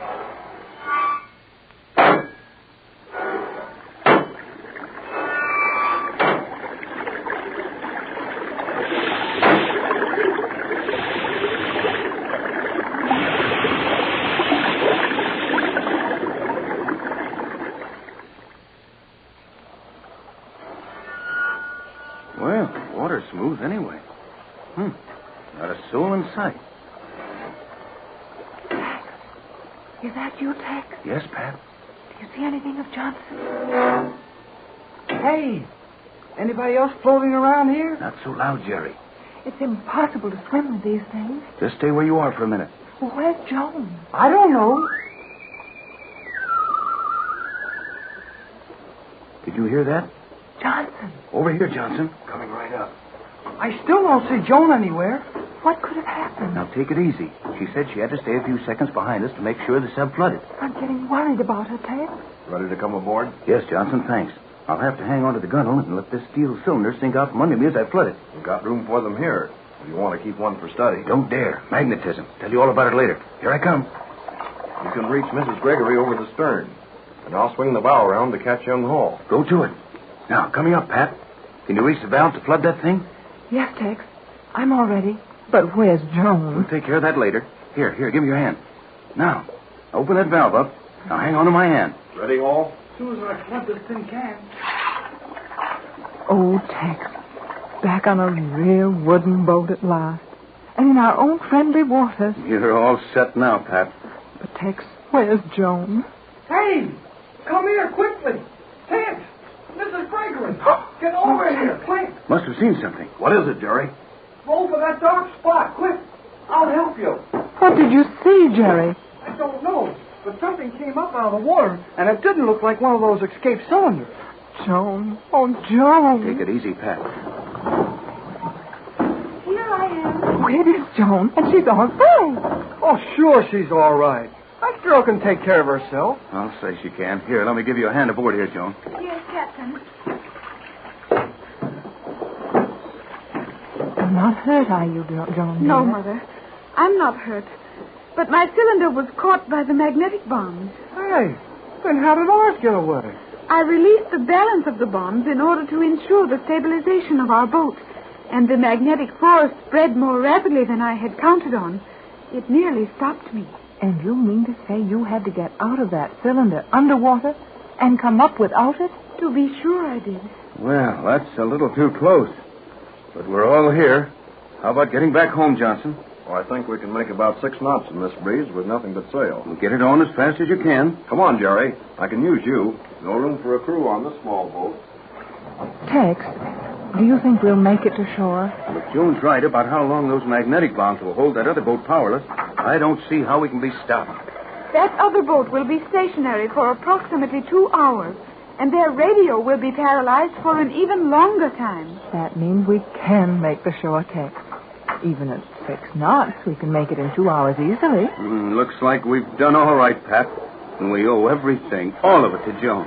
I did only what I had been trained to do, Captain. That Euclidean training is mighty good, whether we like it or not. It's almost too good. Well, we're on our way to the mainland. We got all the sail up. If you don't mind, I'd like to sit back here and check up on what it's all about, Captain. I can handle the tiller from here. By all means, Johnson. Sit in. Now that we have time for it, a lot of thanks for some fine work all through this. We're more than grateful, Johnson. You've been splendid. It was like the old days with the captain. I enjoyed every minute of it. I must admit it did look pretty black there at times. Oh, well, we've been in some mighty tight places since we left you at the same dock we're heading for now. Oh, Johnson, I'm sorry, Joan. Johnson, this is Joan. Well, young lady, I'm certainly glad to meet you. It is a pleasure, Mr. Johnson. I am very happy to meet the man who can make up code messages with the captain extemporaneously and who always has a bolt in the right place at the right time. Well, not always, Joan. We came out right this time, and I'm certainly glad your mother found you. Now, if you'll excuse me, I think I'd better take charge and acquaint Johnson with some of the things we're up against and get his story on this Euclidean who located our home radio station. We'll all keep still, Tex. Go ahead. Well, in the first place, Johnson, there's another submarine down there near ours. They hung on to us with a magnetic beam, and Joan paralyzed their boat with magnetic bombs. But that won't last forever. And when they get free, we can look for trouble. Not only that, but some musical genius on the island has figured out how to transmit musical notes which will wreck those boats. He nearly had us a couple of times. Hey, what's that noise? The boat is rocking badly. Feels like we're over a volcano. I know. Octavo has found a musical note. Our submarine is being attacked. Those are the compressed air tanks exploding. We didn't get out of that boat any too soon. Golly, Whisker!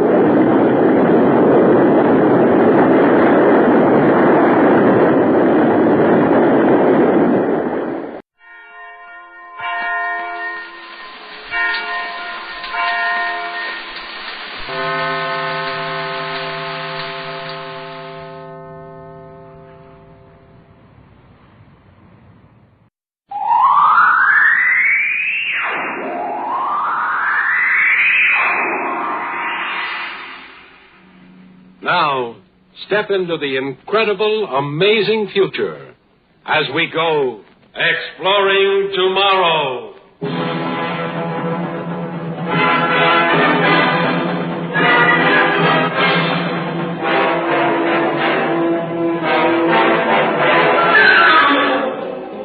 And now, here is your guide to these adventures of the mind, John Campbell, Jr.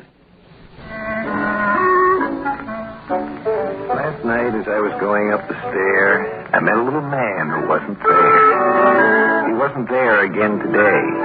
My gosh, I wish he'd go away. I think it was Gillette Burgess who penned those immortal lines. How do you get rid of a little man who isn't there in the first place? Well, Peter Manson was a physicist, a scientist. And his trouble started with a little man who wasn't there. Submatrix X integrated to pi over 2 plus confound. May I come in, Mr. Manson? Why? Thank you. Are you alone? Yes. Well, then she hasn't arrived yet. I wasn't expecting anybody. Oh, I am, but if she isn't here yet, I'll have some time to explain. Who is it? One thing at a time, sir. Now, first, have you ever considered the problem of time travel? Time travel? Why, that's impossible. Oh, now don't say impossible because you invented it. I've done nothing of the sort. History says you did. What history? History says that you invented time travel machinery and applied for a United States patent on June 16, 1964. What history? That's 6 years from now. But not from my point of view. You see, I've used one of your own time machines to come back from your future, 50 years through my past to this date, your present. Do you understand? You claim you have traveled 50 years through time? I am here. That's proof. I don't believe a word of it. Well, look 'em over. This is your own personal notebook, 50 years later than it is now. Actually, that's the same one that's on your desk right now. Now, this is a copy of your patent. Now, these documents say I'm right. I say so. See, in my day, you are the wealthy and famous Peter Manson. Well, do you want my autograph? You may be right, but I'm not wealthy yet. Oh, I'm not after anything. I'm here to help you. I don't need any help. Do you know the first thing about your future? Of course not. Well, I do. I know just about everything that you're going to do in the next 50 years.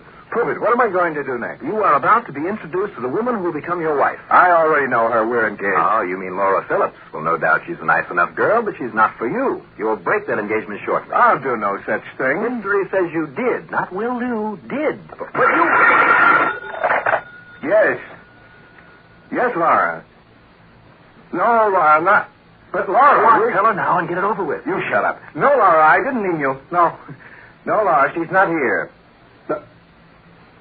She hung up. Oh, I wouldn't listen to you, huh? And that's your fiancée. She wouldn't do that if I... Is Oh, Miss Carter. Now, we've been expecting you. Please come in. all right, but just for a minute. No, Harry, you wait by the door, but stay close. Now, Miss Amelia Carter, may I present... Get that dame out of here. Dame? Please, now, this is hardly a way to start a lifetime. Lifetime? Yes, history says so. 50 years and still going when I left. Now, stop this hostility. You might as well save time, too, now. Now, start off with the first names. Amelia, this is Peter. Peter, be nice to Amelia. You really should be gracious, generous, anxious to create a good first impression. Don't tell me how to behave. Don't you blow a fuse, Grandpa. Grandpa! I am Peter Emil Manson III, your grandson. And note that the middle name is the masculine form of Amelia, your wife, my grandmother. Grandmother? Yes, indeed. Your son is my father. But I'm not married yet. Oh, but you will be. Now, Grandpa, you sit here. Cut this grandpa stuff right now. Well, I'm sorry, but I've been taught that it's impolite to call my grandparents by their given names. Of course, you don't look much like the old duffer that I know as Grandpa. Oh, now, Grandpa, calm down and you start making like romance. You know, you're not even engaged to Grandma yet. Don't call me Grandma. Pardon me, it is impertinent, but you are quite a dish. Now that I've seen you in your youth, I can understand why Grandpa threw over this Laura Phillips girl. I can hardly believe that you'll become that sweet little old lady. Mr. Manson, what's he talking about? He's a time traveler from the future who says he can prove that we met, got married, and... Now, don't go any further. I'm afraid he's right. He says it's history, and we can't change history, can we? But I hardly know you. Well, if you'd known each other, I wouldn't have to introduce you, would I? Maybe somebody'd better explain this to me. Ah, fine. Now we're off to a start. Highball, Grandmother? Yeah, I think I need one. Now a little more romantic setting. Soft lights now. And now I'll leave you two to canoodle a bit. I've other things. But Harry. I'll take care of Harry. That'll be Laura. Run high. Do something. Oh, relax, Grandpa. I'll take care of everything.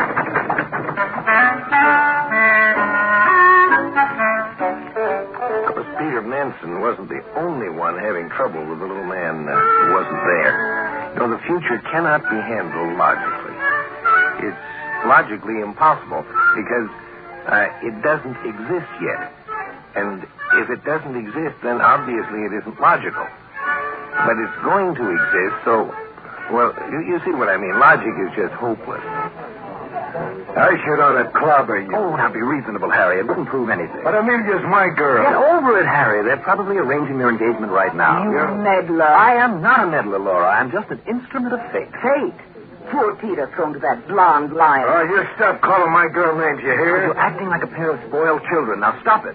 I regret that you've lost your loves, but really no one ever actually died of unrequited love. Mine wasn't unrequited. Well, it might as well be once they're happily married. Happily married? Well, you wouldn't want them unhappy, would you? No, I'd like a little happiness myself. Well, so would we all. But stop and think. Now, if the number of human lives depended upon your giving up a love affair, would you go on selfishly and marry the man anyway? Well, that's hardly fair. Well, then I'll put it up to Harry. Harry, if your own life depended upon preventing a wrong marriage, would you stand by and let them go ahead? Make your own point. You're the meddler. All right. My life depends upon it. My father's life depends upon it. Unless Peter Manson and Amelia Carter marry, neither my father nor I can be born. Now, knowing this, I used my grandfather's time machine, came back to give a formal introduction. Now, you can't blame me for wanting to live, so I came back and I fixed it up. Yes, you're a great little fixer-upper. Maybe we should ought to fix you up and then go on as we please about it. You don't know much about time and history, do you? No, but I could make up a... You could not. You could not change a thing. Why not? If your father and mother had never met, could you have been born? Oh, don't be utterly ridiculous. Now, don't ever be scornful of stating a simple fact. I exist, therefore I am. Now, say it as you please. To you, Peter and Amelia will marry. To me, Peter and Amelia married 50 years ago. Now, the sensible thing to do is to accept the fact. Wipe it off the slate. Pick up the pieces and go on from there. Such as? Well, now, you're both very attractive people. You have a common bond of memory. You ain't my type. Well, I looked at better myself. Oh, gad, this is a primitive era. Tell folks what's best for them, and they want to... What is the term, Harry? Clobber you. Yes, that's right. Clobber me. That's the best idea I've heard all night. No, not here. Outside, where I can stop being a lady. Then I'll help you. Well, you can beat me up, but you can't change something that's already happened. Now, can you? Look, I've taken all I can. I'm going home. Can I... That is a fine practical arrangement. Find sympathy in one another. It's the better thing to do. And maybe you'll find happiness with one another, too.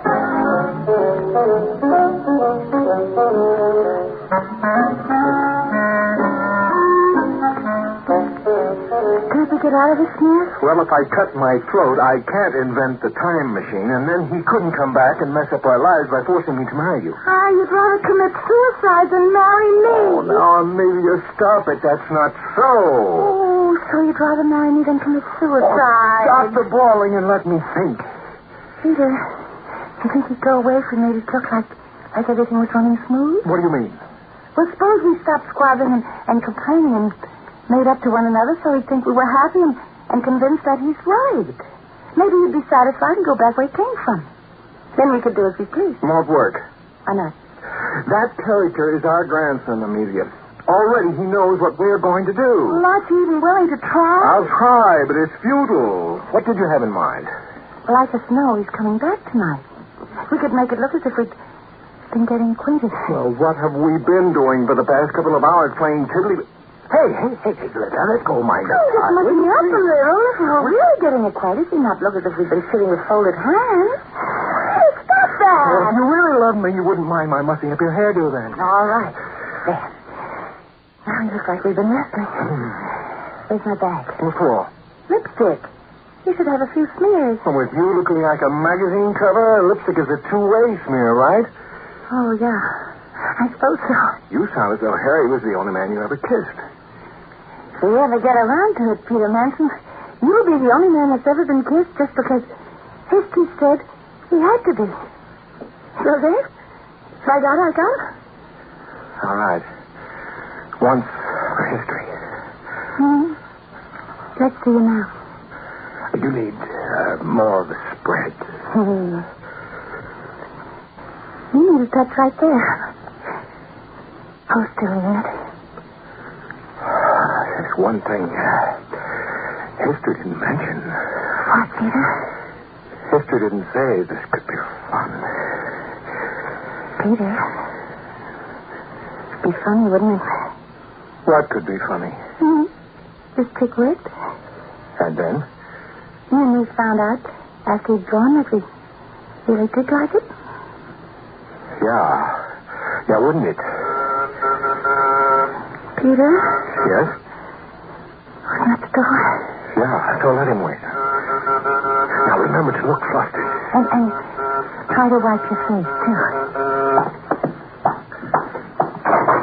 Well, I see everything's progressing fine. All right, now, go away. Oh, huh? I'm not going to stay. I just wanted to see how things were getting along. I know when I'm not wanted. Then why did you come here in the first place? Well, you think you hate me for my interference, but you wait and remember. In 50 years, the pair of you will be sending me off in my time machine to do this job of fixing up. And you, Grandma... Stop calling me Grandma! Still my Grandma, and you'll tell me that you and Grandpa actually wasted your first kisses trying to fool me into leaving. So now I'll trot along, but I'll be back tomorrow. And don't you keep her out too late, Grandpa. What'd you do with Harry? Oh, I fixed that up fine. Harry volunteered to escort Grandpa's former girlfriend to her home. Harry and Laura? Laura with Harry? Peter? Yes, Amelia. To heck with history. Kiss me once. For me? Oh, for goodness sake, it's 3 o'clock. I know what time it is. But What I want to know is what you're doing. I'm trying to think. Yes, you look as if you've got it all settled. Oh, what can I do? You might wash that blonde hussy's magenta lipstick off your silly face. Now, Laura, I can explain. I'm listening. Convince me that you got all smeared up without enjoying it. Come on, convince me. You went home with Harry to be fresh, didn't you? Well, I didn't see anyone around making me another offer. But I will. I know. Working like a little beaver, making history come out right. Well, what am I supposed to do? Bang my head against brick walls, tilt at windmills? Confound it, am I the only one around here with sense enough to know when I'm licked? Well, you might not be so completely licked if Amelia Carter were as ugly as mud fence. Well, it does make my defeat less difficult to bear. Well, make it complete, then. Have this expanded to fit her pudgy little hand. My ring. But, Laura... Goodbye, Peter. Wait, don't go. What's to stay for? To be a maid of honor? If you came to quarrel with me, you yourself are doing everything to prove Junior's point. If he were here, he'd be cheering you into hating me and using my telephone for calling Harry to take you home. Look, I didn't come here to fight with you, Peter. I came here to fight for you. But you're not fighting. Junior knows all the moves. No matter what I try, everything turns out his way. It's like your experimental smooching session. Yeah, that too. He was amused. I'm not. May have started as a deliberate frame-up, but it certainly ended up ginger peachy for his little old program. I tell you, he knows every move. He came back here just to tell Amelia and me that you had gone home with Harry. And 50 years from now, you and Amelia will dodder over to his time machine and kiss your brat of a grandson goodbye as he goes off to make the introduction. That's the program, isn't it? Well, what can we do? Peter, you say everything's fixed and solid. It can't be changed. Well, that's the way it is. But let's just suppose that you could quietly unfix Junior's little apple cart. Well, then we'd go on as if he never arrived. Well, couldn't you? I can't prevent what's already happened. He exists. He is. He's here in the flesh. No. I suppose you can't change that, can you? No. Well, then, goodbye, Peter. Wait a minute, Laura. What if Junior were a different kind of guy? What do you mean? Look, Laura, he's the grandson of Amelia and me, right? Mm-hmm. If I don't marry Amelia, he doesn't get born. He can't exist unless we follow every move right down to the last letter of the historic record he talks about, right? Yes, but... Let's assume that the future is not a firm and solid hunk of recorded history. Well, everyone but you and Junior have been saying that all along, but you keep pointing at Junior's history book and saying no. But suppose that Junior's history book is only one of many possible histories. Then how do you explain his solid existence? Floating a brick on water is not impossible. It's just extremely unlikely. Oh, stop sounding like a mathematics professor, Peter. Get to this important point. Until Junior arrived with his books and his papers to show me, us, how we were going to act, he was rather unlikely as a future probability. Mm-hmm. But once he convinces us and introduces me to Amelia, Junior's existence becomes a very strong probability. In other words, he exists because he did the fixing that put history on the road that leads directly to him. Well, you could rob a bank and get tossed in jail, and that would stop you from marrying anybody. Well, we can't change things that drastically. But we might slip a little change in Junior's character. How can we do that? Suppose we could create another very strong future probability. Mightn't he come back and fight just as strong for his own existence? But how can you do anything like that? Laura, would you marry me right here and now? Peter, at 3 o'clock in the morning? Peter, it's Junior again. Don't go. Oh, no. Well, good morning. I'm in time, I see. You come in. I was hoping you would arrive. I am the Reverend Peter Laurel Manson III. You'll notice that my middle name is the masculine form of the given name of my grandmother, Laura.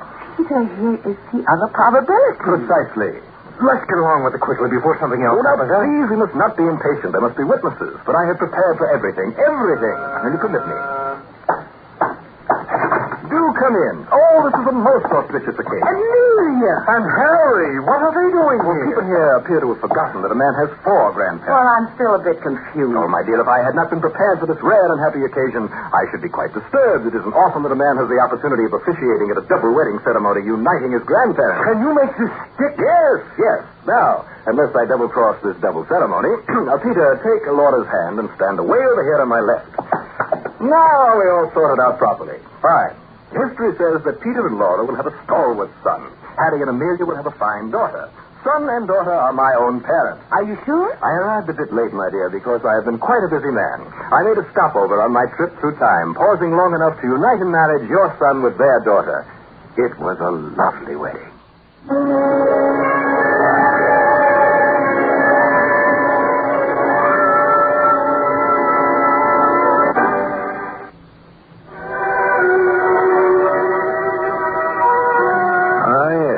Time goes by. Woman needs man, man must have his mate. Yet that doesn't mean you got to be stuck with any particular mate. There's freedom of choice there. See, the only way you can get rid of the little man who isn't there is to have a different little man not there. That takes care of it.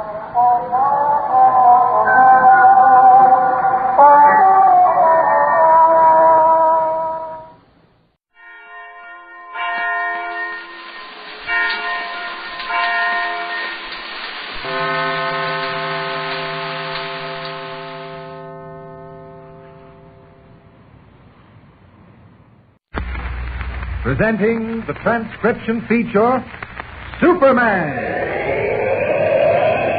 Look, up in the sky. It's a bird. It's a plane. It's Superman.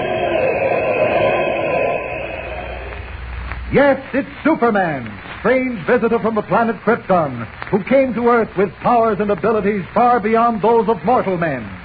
Superman who can leap tall buildings at a single bound, race a speeding bullet to its target, bend steel in his bare hands, and who, disguised as Clark Kent, mild-mannered reporter for a great metropolitan newspaper, fights a never-ending battle for truth and justice.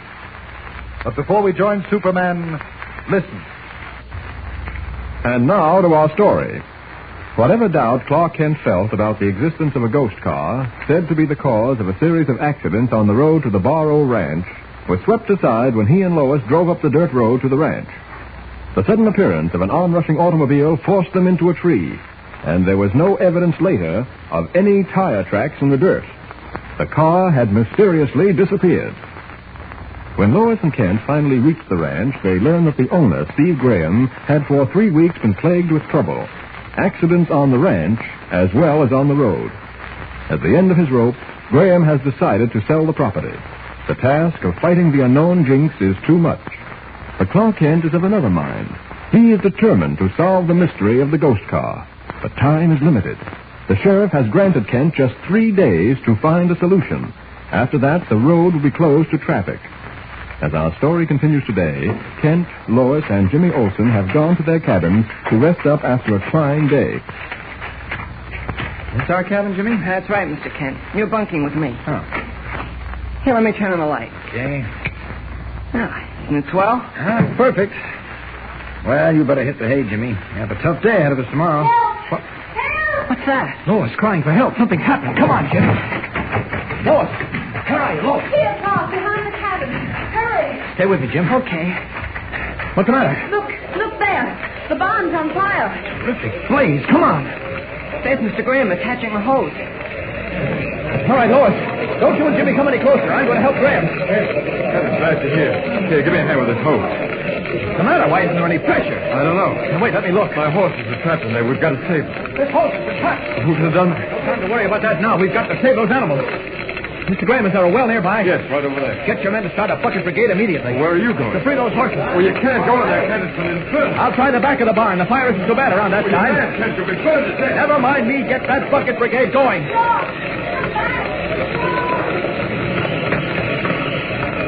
Superman will have to take care of this. Now, just crash through the side of the barn and back here. Here goes. There, that does it. Another minute and I would have been too late. Now to get those horses out of their stalls. No, they're frightened. All right, now get going. Get out. Come on there. Outside. Get off. Come on there. That's it. That's the last of them. I'll have some explaining to do, but I think I can handle it.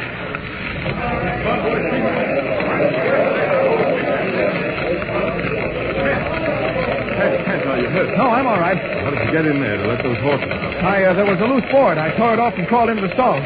Where's Miss Lane and Jimmy? Back at the ranch house. Oh. One of my men burned his hand. They're fixing him up. I see the bucket brigade's working all right. Yes, but the barn will be burned to the ground, I'm afraid. Yeah. At least we'll keep the fire from spreading to the other buildings. Say, Mr. Graham, this is beginning to get serious. What do you mean? That fire was no accident. Why do you say that? That hose was deliberately cut not so long ago. Someone set that fire on purpose after cutting the hose so you couldn't put it out. Evidently the same person or persons responsible for the ghost car and the other accidents. Oh, Kent, it's no use. I'm up against something too strong for me to fight. I can't win. You're not fighting alone now, Mr. Graham. I know, but it's still too much. I'm going to take that real estate broker's offer. Let him have the ranch at his price.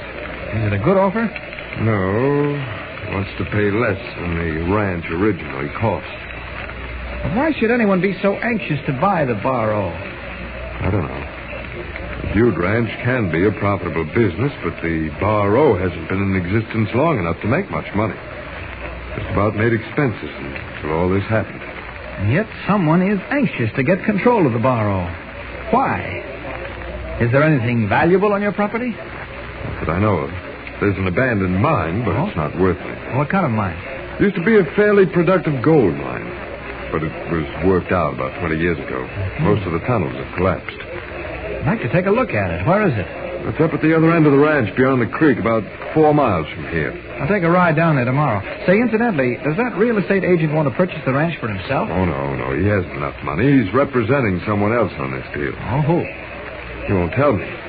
Just calls up every few days and tries to get me to sell. Rather nasty about it lately.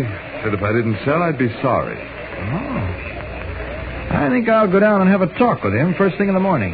What's his name? Ed Jenks. I think you can turn in now, Kent. Fire's dying out. Looks like it. Hey, men, better round up those horses and put them in the corral.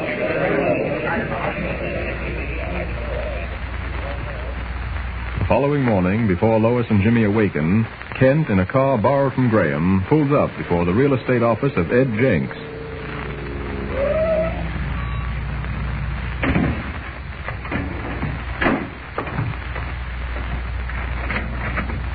Mr. Jenks? Yes? I want to talk about some real estate. Oh, real estate? Uh-huh. Don't usually get clients early. Come right in. Thanks. Now, Mr... Kent. Clark Kent. Oh, Mr. Kent. What you interested in? Ranch land or town property? Why, ranch land, Mr. Jenks. Specifically, the Bar O Ranch. What? What's that you say? The Bar O, Steve Graham's ranch. Ain't for sale. Well, then, Mr. Jenks, why are you trying to buy it?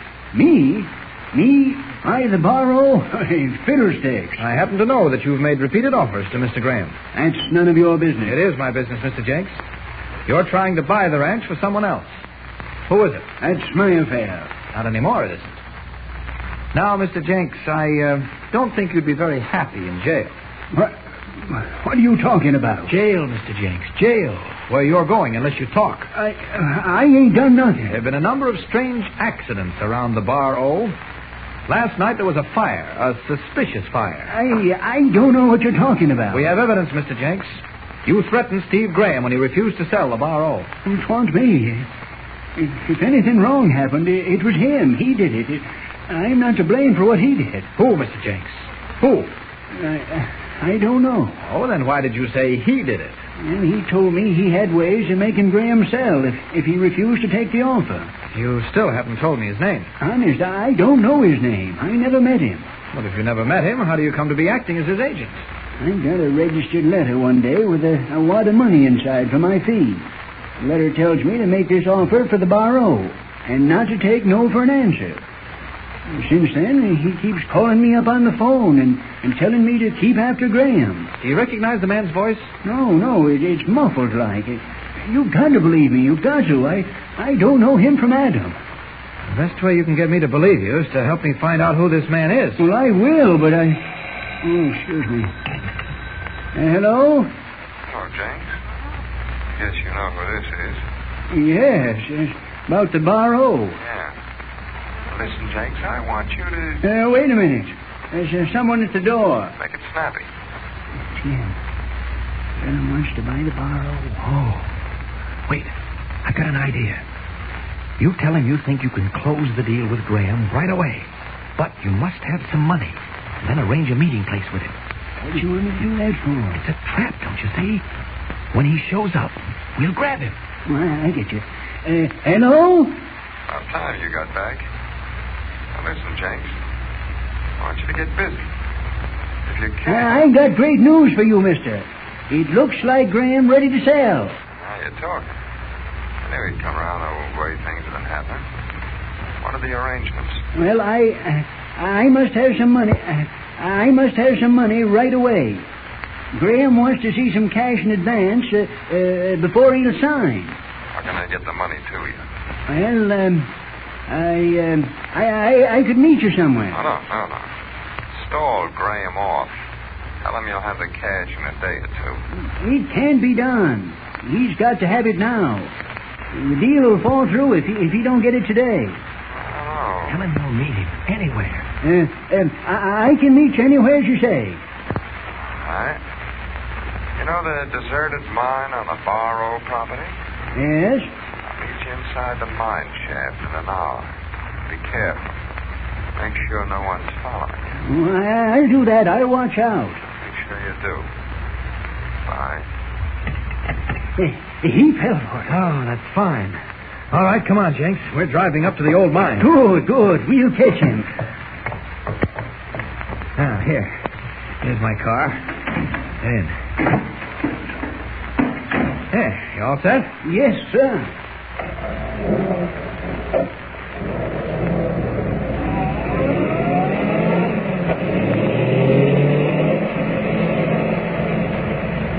Driving to the abandoned gold mine, Clark Kent and Ed Jenks enter the shaft through a creaking door which hangs from one rusted hinge. It's dark as pitch in here, Mr. Kent. Wait, I've got a flashlight. Here now. That's better. Well, I guess all we can do now is wait. It's kind of exciting, ain't it? Listen. Someone's coming. Hear that horse approaching? Yes, sir. I guess he's on it, but he said an hour. It's been 45 minutes. What happened to the light? I don't want him to see me. If he calls out, don't let him know I'm here. I won't. It's coming closer. I guess he's cutting off his horse. Quiet. He's right outside the door. Yes. Here he comes. Well, it looks as if Clark Kent is going to find out who is so anxious to buy the Barrow Ranch and why. Who is the man walking into the trap? Is he responsible for the strange accidents, for the fire and the ghost car? Don't miss the next exciting episode. Tune in and follow the story with the Superman. Don't forget, tune in again for the next thrilling episode with Superman. Look, up in the sky. It's a bird. It's a plane. It's Superman. Superman is a copyrighted feature appearing in Action Comics magazine. Presenting the transcription feature, Superman. Look, up in the sky. It's a bird. It's a plane. It's Superman. Yes, it's Superman, strange visitor from the planet Krypton, who came to Earth with powers and abilities far beyond those of mortal men. Superman who can leap tall buildings at a single bound, race a speeding bullet to its target, bend steel in his bare hands, and who, disguised as Clark Kent, mild-mannered reporter for a great metropolitan newspaper, fights a never-ending battle for truth and justice. But before we join Superman, listen. And now to our story. While investigating the strange series of accidents that have been plaguing the Barrow Ranch, Clark Kent learned that Ed Jenks, a local real estate agent, has been trying to buy the ranch from Steve Graham, its owner. Visiting Jenks, Kent learned the real estate agent had no idea whom he represented. His only contact with his client was an occasional mysterious phone call. It was during one of these calls, while Kent was present, that a trap was set to catch the unknown purchaser. As our story continues today, Kent and Jenks have a rendezvous at an old abandoned gold mine on Steve Graham's property. They are waiting anxiously for the arrival of the man whom Kent believes is responsible for the ghost car as well as the other unexplained accidents on the Barrow Ranch. As we join them, Kent is giving Ed Jenks a few last-minute instructions. Now remember, if he calls out, don't let him know I'm here. Don't worry, I won't. Someone's coming. Quick, put out the light. Okay. It's just outside the door. Get ready. Here he comes. Hello in there. Now, Jenks, get him. Right. Hey, let go of him. Who are you? The whole thing is for you. Turn on the flashlight. There. Well, who is it? We'll know as soon as I roll him over. Come on. Look at your face. What? It's Steve Graham. Well, Kent, if you're through mauling me, suppose you explain this. I think the explanation should come from you, Mr. Graham. From me? You seem to forget that I own this mine. It's on my property. You don't understand, Steve. Mr. Kent and I come here. Jenks. Well, Graham? I don't know why I should have to explain anything to you. But if you must know, I was out riding when I saw someone going into the mine. I've given strict orders for everyone to stay out of here. The supporting beams are old and they may collapse at any time.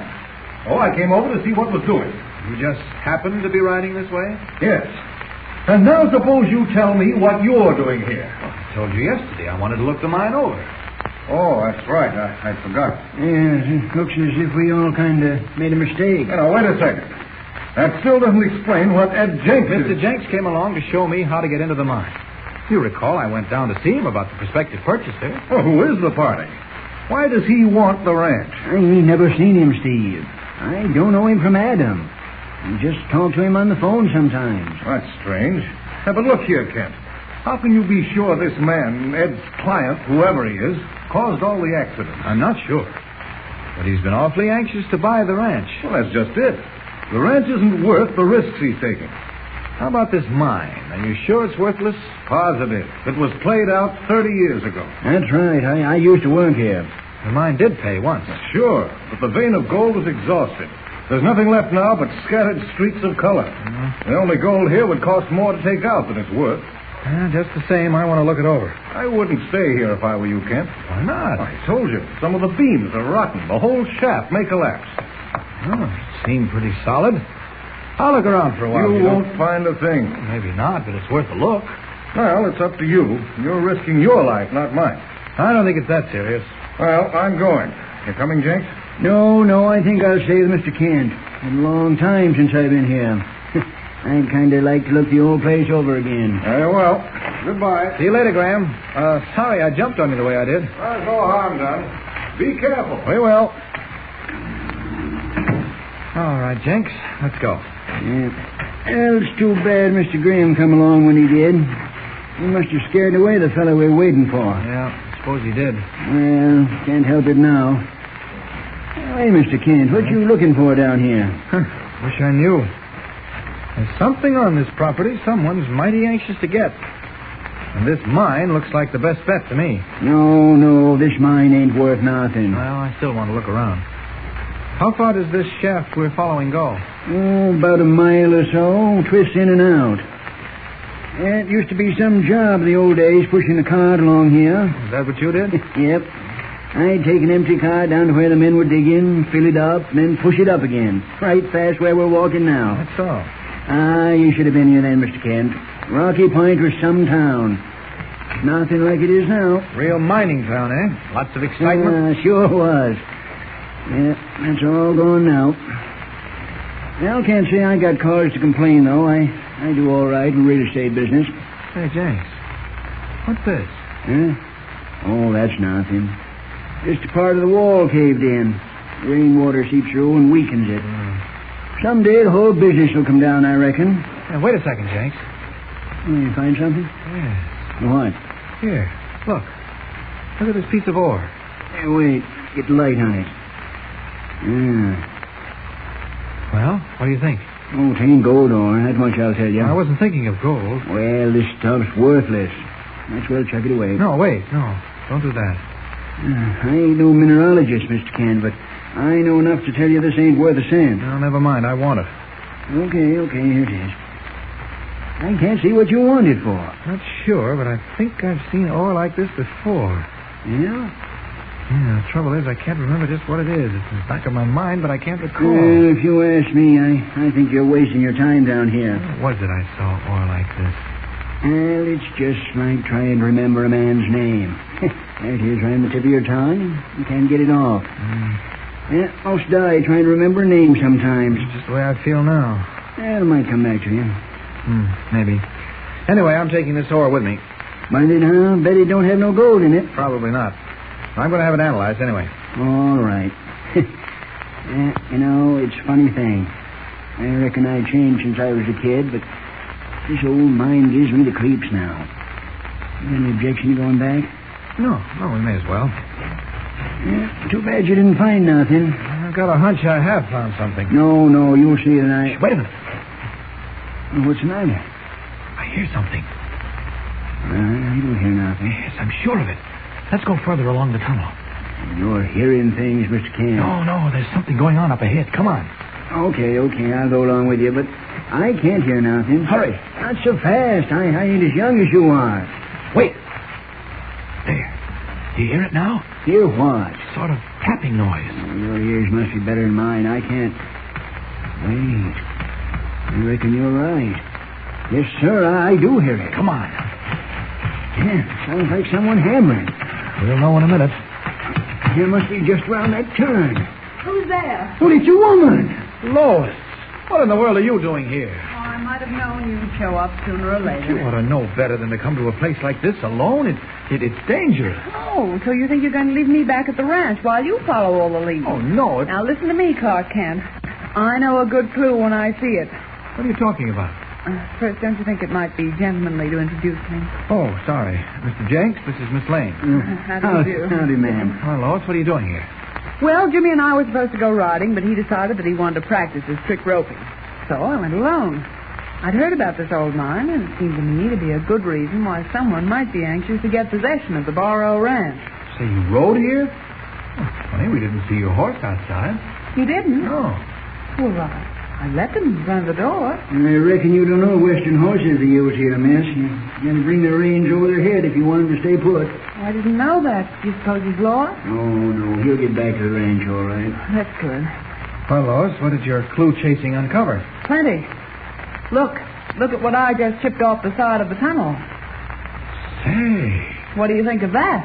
Jenks, I thought you said this mine was worked out. Sure it is. What you got there?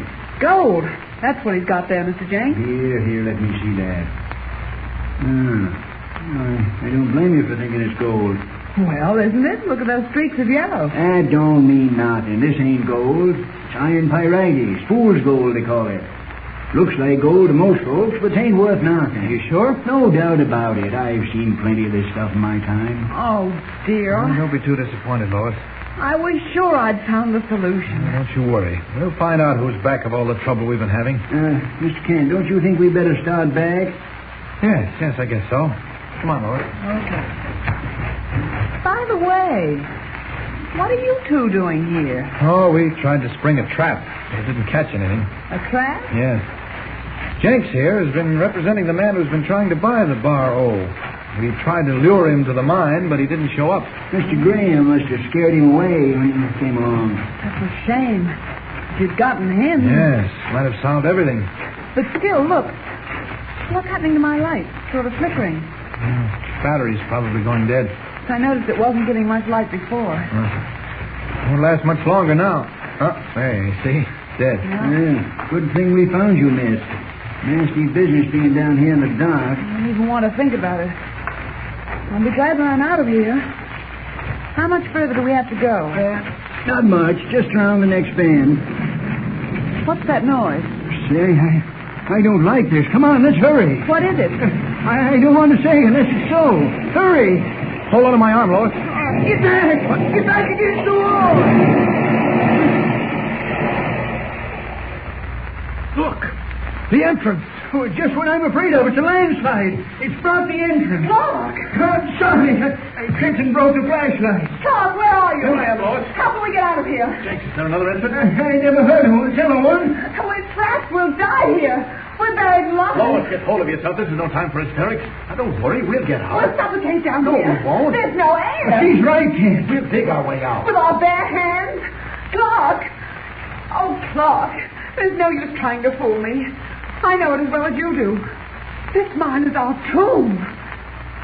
In pitch blackness, Clark Kent, Lois, and Jenks are sealed beneath the ground. The only exit blocked by tons of rock and earth. Only the great strength of Superman can dig a path through this barrier of fallen stone. But how can Kent rescue his companions without revealing the secret of his double identity? Don't miss the next exciting episode. Tune in and follow the story with Superman. Don't forget, tune in again for the next thrilling episode with Superman. Look, up in the sky. It's a bird. It's a plane. It's Superman. Superman is a copyrighted feature appearing in Action Comics magazine.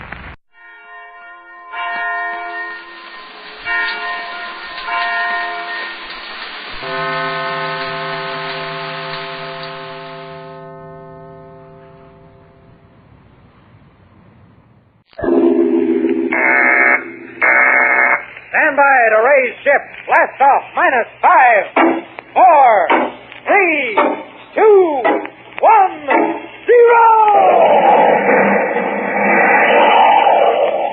roaring rockets blast off to distant planets and far-flung stars, we take you to the age of the conquest of space with Tom Corbett, Space Cadet.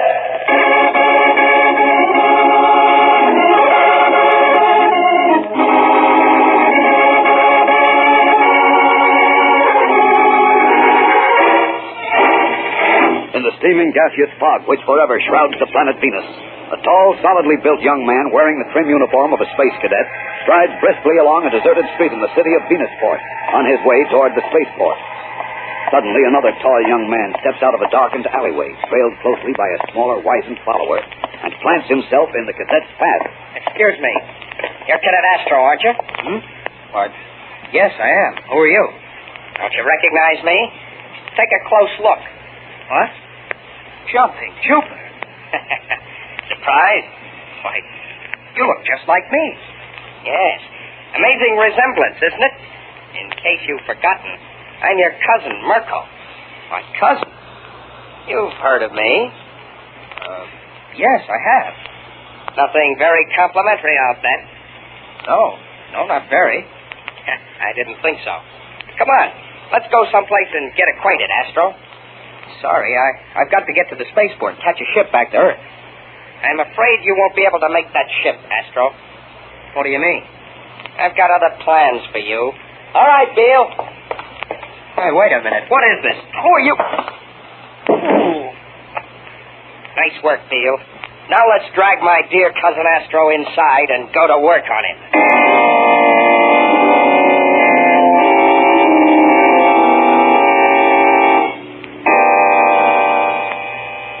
Come on, Astro. Wake up. Wake up. How much sodium pentothal did you give him, Bill? Just enough to make sure he tells the truth when he comes to. Will you look at him, though? You and him are like two peas in a pod, Mirko. My hair's a little darker. That's easily fixed. When you put his uniform on, nobody will be able to tell you apart. I hope not. If anything goes wrong, it'll mean my neck. Nothing needs to go wrong if you keep your wits about you. Oh. He's coming to. Well, how are you feeling now, Astro, my lad? Who are you? Where am I? You're with a friend, lad. A friend? That's right. Stay behind him. Listen sharp to the way he talks, Mirko. Right. Now, Astro, I'd like you to tell me about Space Academy. About your friends there. Your unit mates. Yes, sir. I guess you know Tom Corbett and Roger Manning pretty well. Hey, Astro? They're my best friends. Tell me about them. Corbett first. They don't come any better than Tom. He's a great guy. Bill, ask him if he and Corbett have nicknames for each other. Tell me, you and Corbett have nicknames for each other? No. Roger and I call each other names sometimes. He calls me Venusian Hillbilly or Clunkhead. Uh-huh. What else about him? Nothing much. Roger's all right. Just needs some of the space gas blown out of his tubes once in a while. Tom and I take care of that. We keep him in line. Astro. What's the matter with him, Bill? Why did he pass out? The drug acts like that. He'll come to again in a few minutes, and I can pump in some more. Did you get everything he said? Sure. Next time, I'll ask him about Captain Strong and Commander Ock. Don't bother. I have all the information I need on them. Well, all right.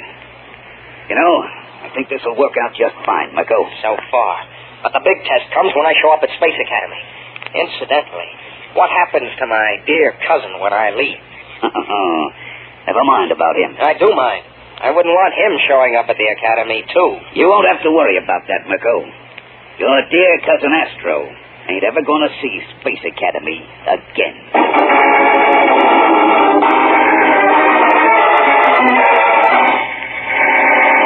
We'll return to the exciting adventures of Tom Corbett, Space Cadet, in just a moment. So stand by. Astro, Roger Manning, Dr. Joan Dale, Tom Corbett. You can get picture cutouts of all four on packages of Kellogg's Pep. You'll have a mountain of fun with these cutout spacemen. You can even build a setting to show your Space Cadet cutouts in action. Now, just suppose that the cadets had landed on the moon and were tracking down space pirates. Well, to show that, you draw a picture of the moon's surface, craters and all. Then you'd make a picture of the Polaris. Next, take the Space Cadet cutouts and put them right on the setting. And there you have it, a real Space Cadet scene. And once you get all 4 Space Cadet cutouts, you'll be able to use them all different ways. You can even act out today's adventure. So don't delay. Start collecting Space Cadet picture cutouts now. Have Kellogg's Pep for breakfast every morning. Kellogg's Pep gives you all the goodness of wheat, all the flavor of malt, all the get-up-and-go energy of a real spaceman cereal. When you finish the package, cut out the Space Cadet picture on the back. It's loads of fun to play with Space Cadet cutouts, and it's loads of fun to start off each day with a build-up wheat cereal, Kellogg's Pep. P-E-P. Pep.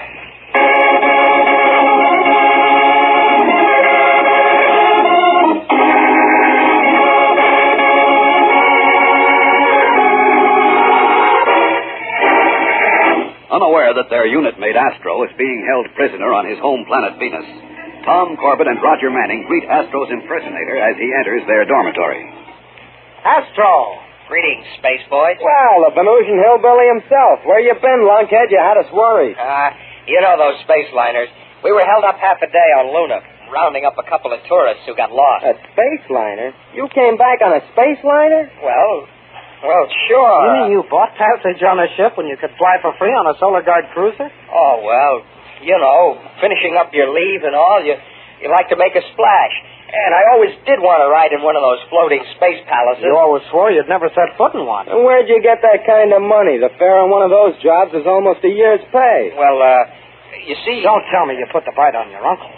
Yeah, that's it. Brother, why in blazes did you talk me into leaving Venus a week early, Tom? Well, you said you wanted to prowl, Roger, and I wanted to see my folks, so... Speaking of prowling, Roger, any new conquests? Well, now that you mention it, Astro, pal. Oh, Astro, why'd you give him the opening? There was the cutest little operator at Cadet Marshall's party last night. A real dick. Yeah?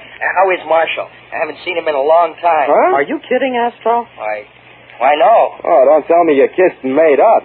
Well... You and he almost tore each other apart the last time you met. How come a sudden change of heart? Oh, well, I thought it over, and that was kid stuff. I just as soon drop the whole matter. Huh? Well, I'll be a Martian mouse. What gives here? I never saw you act like this before, Astro, or talk this way either. Astro, don't you hear me? Tom, what's the matter with him? He's just standing there, staring. Astro, what's wrong? Come on, snap out of it, you big ape. What? Astro, you all right? What happened? That's what we'd like to know. We were talking to you, and all of a sudden you went clear out of this world. Oh, the doctor said this would happen. Oh, what doctor? What's wrong with you? Well, it's this way, fellas. I didn't want to say anything before, but Liner was... Well, I lied to you. But why, Astro? To cover up. You see, I had a little accident. It happened after you two left Venus. I hurt my head and was laid up at the hospital. Why didn't you tell us? Oh, I didn't want to spoil your vacation. Anyhow, the medico said I'd have, spells, you might call it, when I'd go blank and forget things. Well, you still should be checked by the Academy medico. Oh, but I'll fall behind in class. I'll lose my place with you fellas in the unit. Look, I promise, if I do any more blanking or anything like that, I'll see the medico. But right now, let me sweat it out, huh? Well, if his doctor on Venus said it was okay for him to come back to the Academy, I guess it is, Tom. Sure it is. Well, maybe. Okay, Astro, we'll sweat it out with you. But we'll keep a close eye on you. Thanks, Tom. Gosh, Astro, I was starting to get some cockeyed ideas about you, but if you just fell on your head, well, you can't really damage that Venusian rot. No, I guess I can't. And you just watch, fellas. Everything's going to work out fine.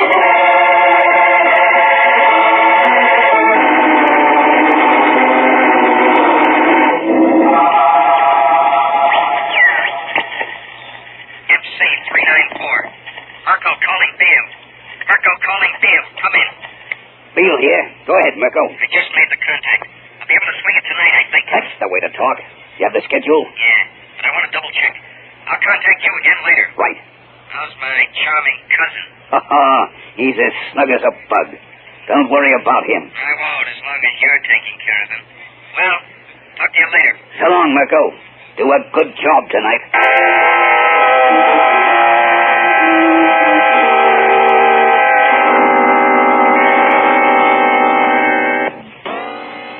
Hey, Roger. Roger, wake up. Huh? What's the matter, Tom? Get up, but be quiet about it. Astro just sneaked out of the dorm. He what? But it's the middle of the night. Where's he going? That's what we're going to find out. He had a package with him. Come on.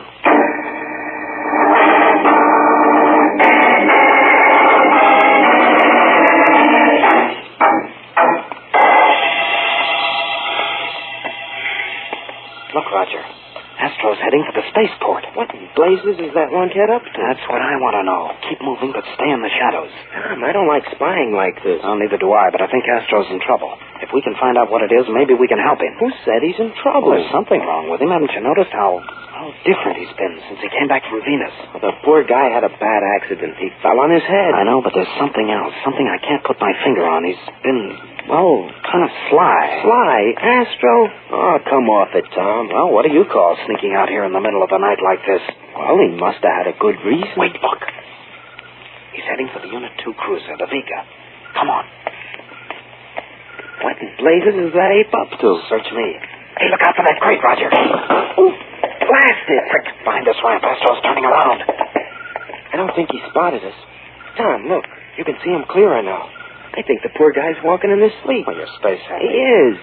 See how he's got his hands out in front of him? He wasn't walking like that before. Well, we couldn't see him clearly before. It was too dark. I'm sure that... Hey, he went right past the Vega.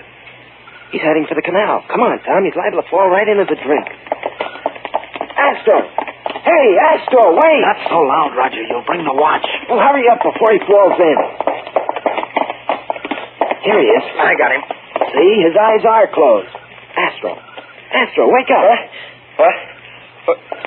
Tom, Roger. Take it easy now, fella. What are we doing out here? You were walking in your sleep. I was? Looks like it. You never did this before, Astro. Well, I did it at home a couple of times after the accident, Tom. Oh? Gosh, I'm sorry, fellas. Get it. It wasn't your fault. Uh-oh. There's the watch. Come on. We can slip into the door in the back way. Wait a minute. What's the matter, Tom? Astro had a package with him. A package? Yes, you must have dropped it. Never mind. We've got to make tracks or we'll all land in the brig. Let's blast.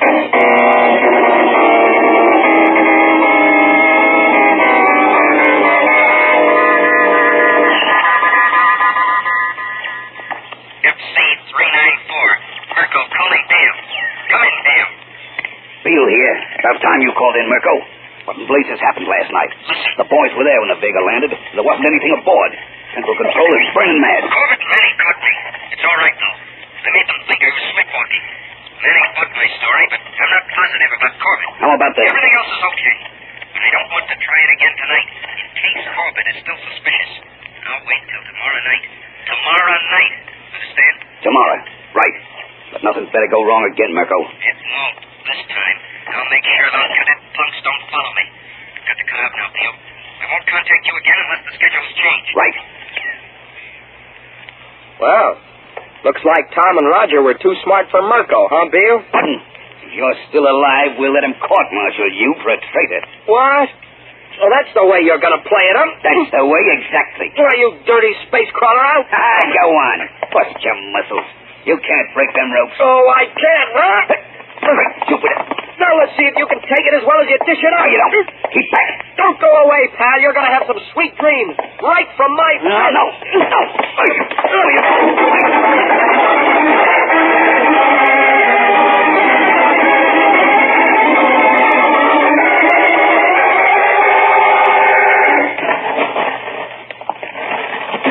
Hey, Roger, look.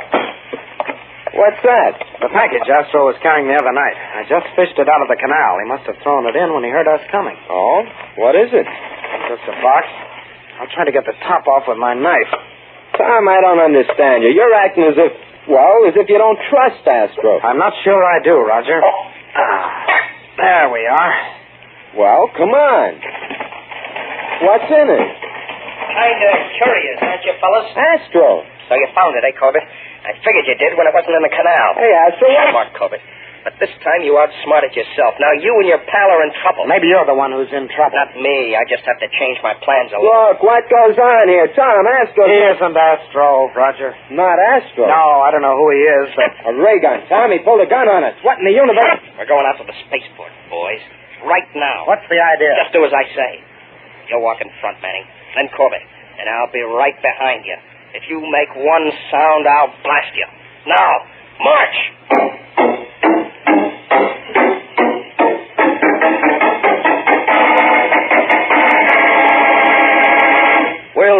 to the exciting adventures of Tom Corbett, Space Cadet, in just a moment. So stand by. There's big news at Kellogg's, spacemen, and that means good news for you. All the swell Kellogg cereals have been dressed up in brand new packages. You can see them right now at your grocery store. Why, some of the pictures on some Kellogg's packages look good enough to eat, but they're just there to show you what a swell cereal there is waiting inside for you.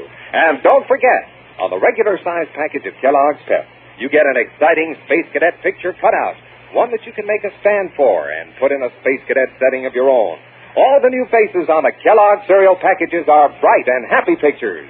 You want to have one on your breakfast table every morning. And if it's a Kellogg cereal, you know that you're going to want a big bowl full, too.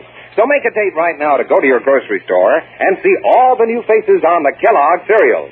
Then you'll be saying, did you see what I saw? Kellogg's on display in brand new boxes, bright and gay. These famous cereals come your way. Go see this eyeful. The Kellogg's All-Star Breakfast Show has a cheerful look, a lift for you. Start you off with a hoop-de-doo. Kellogg's for breakfast and a happy, happy day. Get a big surprise today. See the big K-Day display of the new Kellogg packages at your grocery store.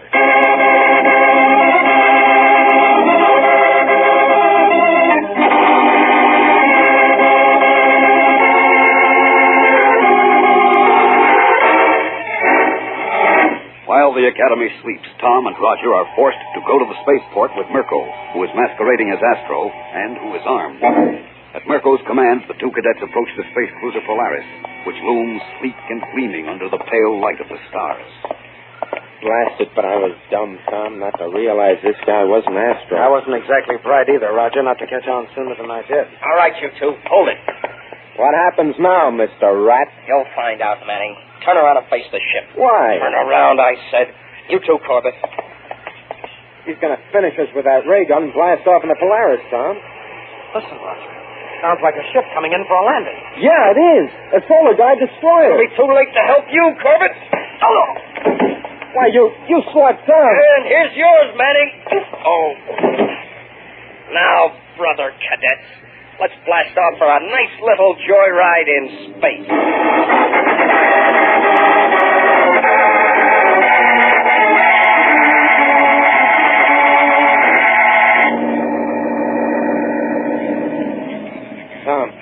Tom, you okay?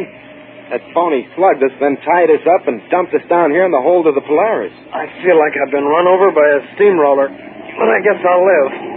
Not for long. That crazy space joker up on the control deck can't handle the ship alone. Nothing much we can do about it now, I'm afraid. Hey, somebody's coming. You're supposed to... Jumping Jupiter Astro. What? Hello, fellas.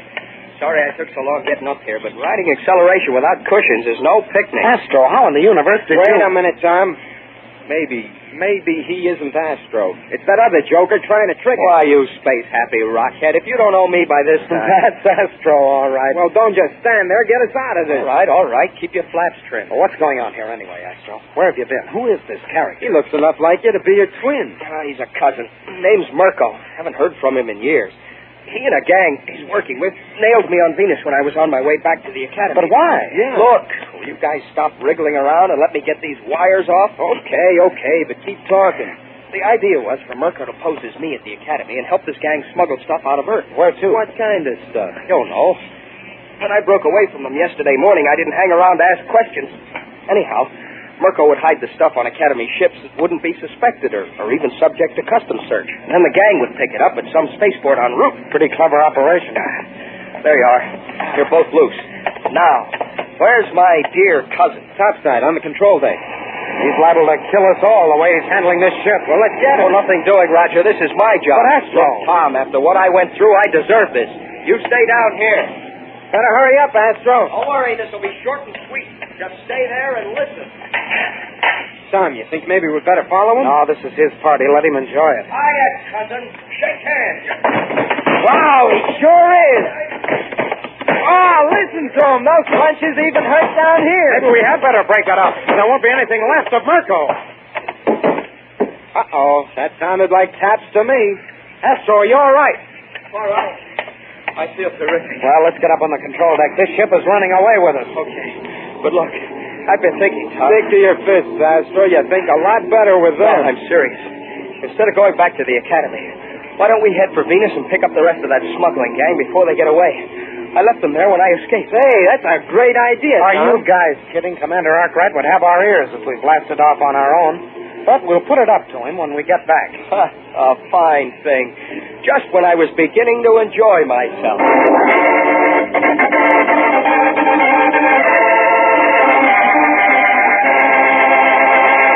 Don't miss the next action-packed adventure with Tom Corbett, Space Cadet, when Tom, Roger, and Astro rocket to Venus on a dangerous assignment with the smugglers and find themselves in the greatest peril of their lives in Part 2 of The Riddle of Astro. Tune in, same time, same station, for the next thrilling interplanetary adventure with Tom Corbett, Space Cadet. Brought to you by Kellogg's Pep, the build-up wheat cereal.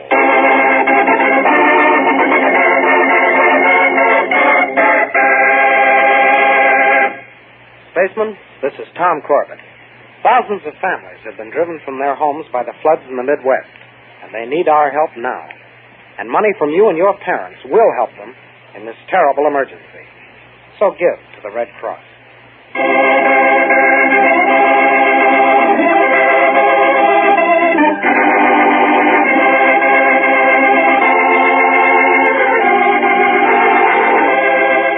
Tom Corbett, Space Cadet, starring Frankie Thomas, can also be seen on television and appears in the comic sections of many of America's leading newspapers. Look for it daily and in weekend editions. Featured in the cast were Al Markham and Jan Merlin. Today's program was written by Ben Peter Freeman and directed by Drex Hines. Jackson Begg speaking.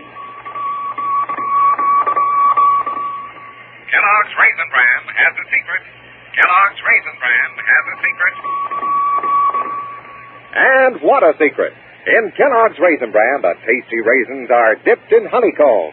That means plumper, more tender raisins along with delicious golden crisp bran flakes. Both fruit and cereal all in one box. And no other raisin brand but Kellogg's gives you the tender goodness of raisins dipped in honeycomb. That's Kellogg's secret. So for your breakfast, make sure you get Kellogg's because Kellogg's Raisin Bran has a secret. This program came to you from New York. America is sold on ABC, the American Broadcasting Company.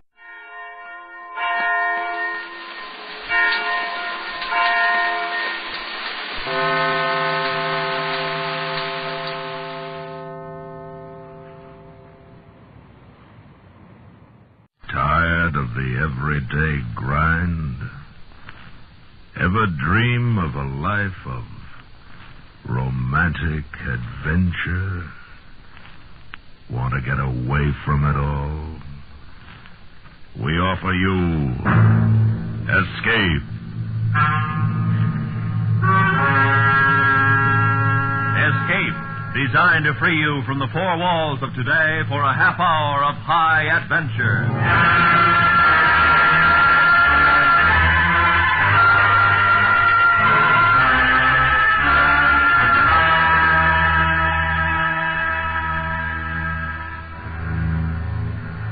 In an open boat with 3 desperate men, 200 yards from land and safety. But while you scream frantically for someone to rescue you, you realize that from the mountainous breakers between you and safety, there is no escape. Listen now as transcribed, Escape brings you Stephen Crane's unusual story, The Open Boat.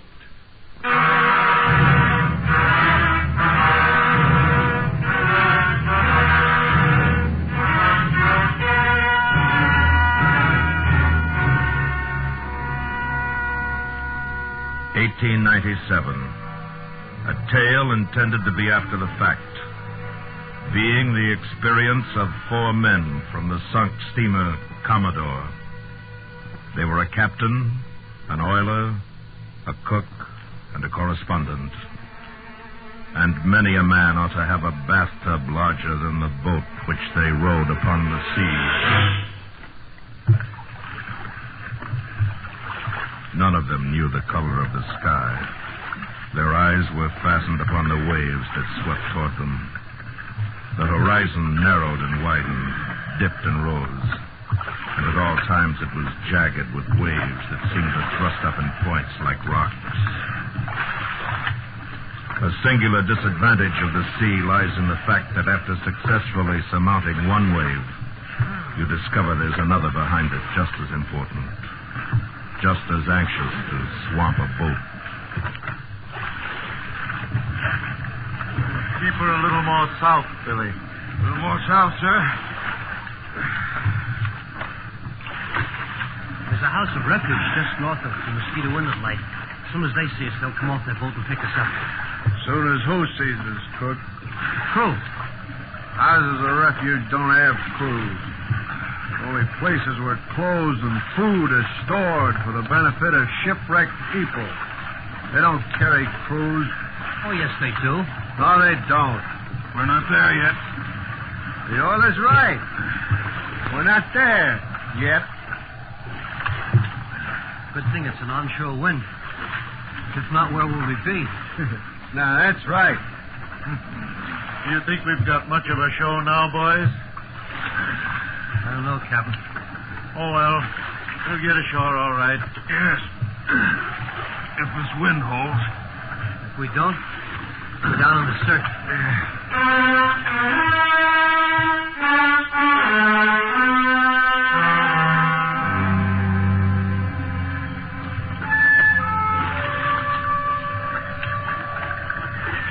Sometimes the gulls would sit on the sea comfortably in groups.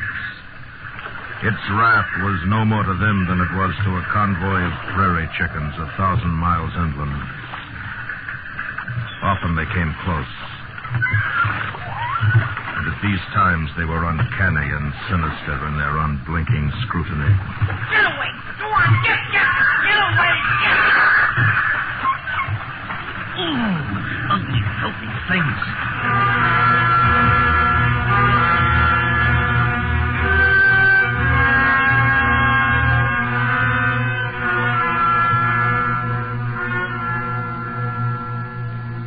The captain was hurt and couldn't do anything. The cook bailed. The oiler and the correspondent sat together in the same seat and rowed. And then the oiler took both oars. And then the correspondent took both oars. The correspondent, the oiler. Will you spell me? Yeah, sure. But it was easier to steal eggs from under a hen than it was to change seats in the dinghy. The man in the stern slid his hand along the thwart and moved with care. The man in the rowing seat slid his hand along the other thwart. As the two sidled past each other, the cook and the captain kept watchful eyes on the coming wave. Look out! Don't steady there! Good boy, Billy.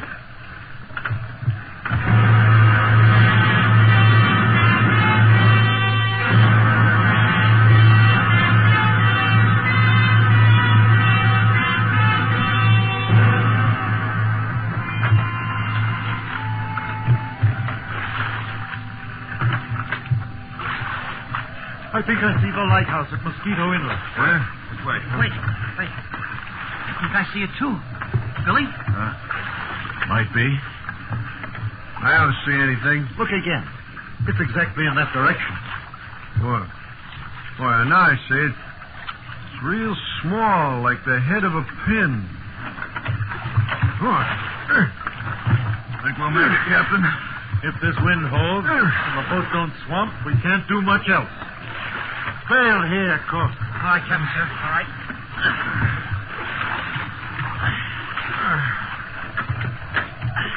The brown mats of seaweed that appeared from time to time informed the men in the boat that they were making progress slowly toward land. And slowly the lighthouse grew larger, an upright shadow on the sky. And then land appeared, thinner than paper. I wish we had a sail. We might try my overcoat on the end of an oar. Give you two boys a chance to rest. I'll try anything. What do you say?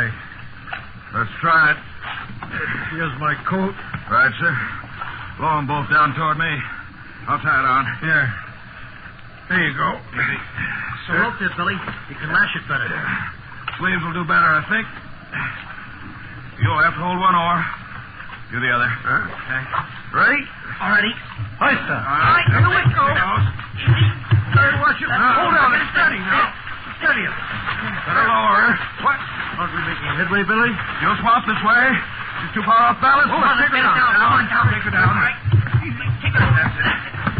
That's got it. We'll just have to row.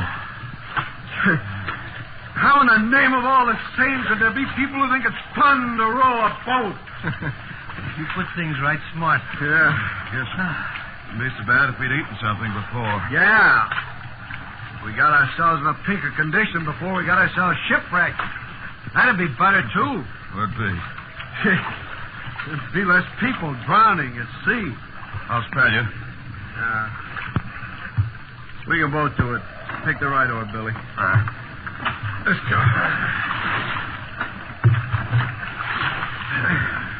Slowly and beautifully, the land loomed out of the sea. And the wind came again. And then went. And then came again, veering from northeast to southeast. Boys, listen. And a new sound struck the ears of the men in the boat. The sweet, low thunder of the surf on the shore. We must be opposite New Smyrna. Yes. I believe they abandoned that life-saving station there about a year ago. Did they? Take her easy now, boys. Don't spend yourselves. If we have to run a surf, you'll need all your strength because we'll sure have to swim for it. Take your time. Yeah. Yes, Captain. That's the house of refuge, sure. They'll see us before long and come out after us. The keeper ought to be able to make us out now if he's looking for his glass. He'll notify the life-saving people. Oh, none of these other boats have gotten ashore to give word of the wreck. Huh? Else the lifeboat would be out hunting us. Yeah, that's right, Billy. That's right. I don't think it'd be wise to try for the lighthouse now. Swing ahead a little more north, Billy. A little more north, sir. Steady now there, Billy, my boy. There she is, Captain. In an hour, perhaps. Maybe two. We'll be ashore, dry, and fed. Want a drink to that, Captain? Yes. We still got the water jug. Well, let's have it around. All hands. Right, sir. You go ahead. You first, sir. Thank you. All right. Cook. Thank you. Billy?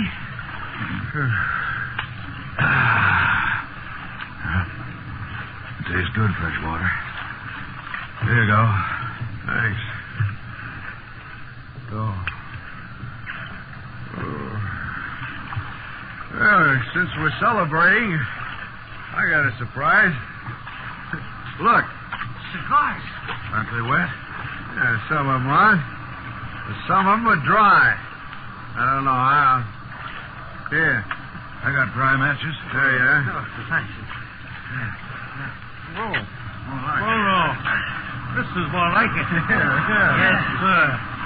In another hour. Dry and thin.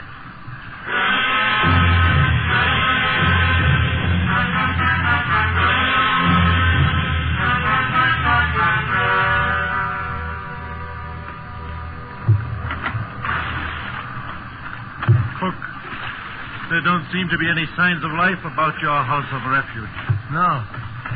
Funny they don't see us. Yeah. We have to go through that surf. The swamp for sure. Funny they don't see us. I suppose we'll have to make a try for ourselves. If we stay out here too long, we'll none of us have strength left to swim after the boat swamps. Yeah. Hit us straight in then, Billy. All right, sir. Straight in.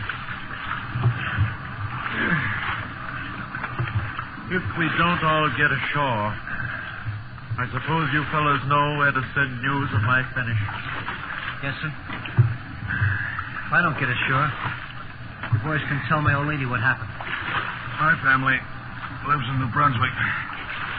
Just ask for them at the Hampton Inn. If I don't get ashore, it won't matter to anyone but me. Billy? Aye, sir? It's getting rougher. Shore's still pretty far away.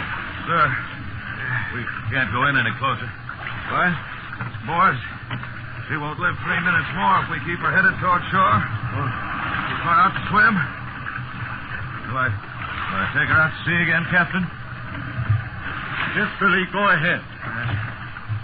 Take her out to sea again.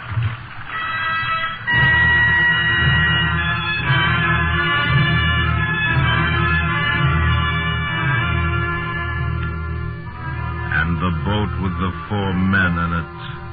The captain, the oiler, the cook, and the correspondent turned back away from the land and bumped over the furrowed sea to deeper water.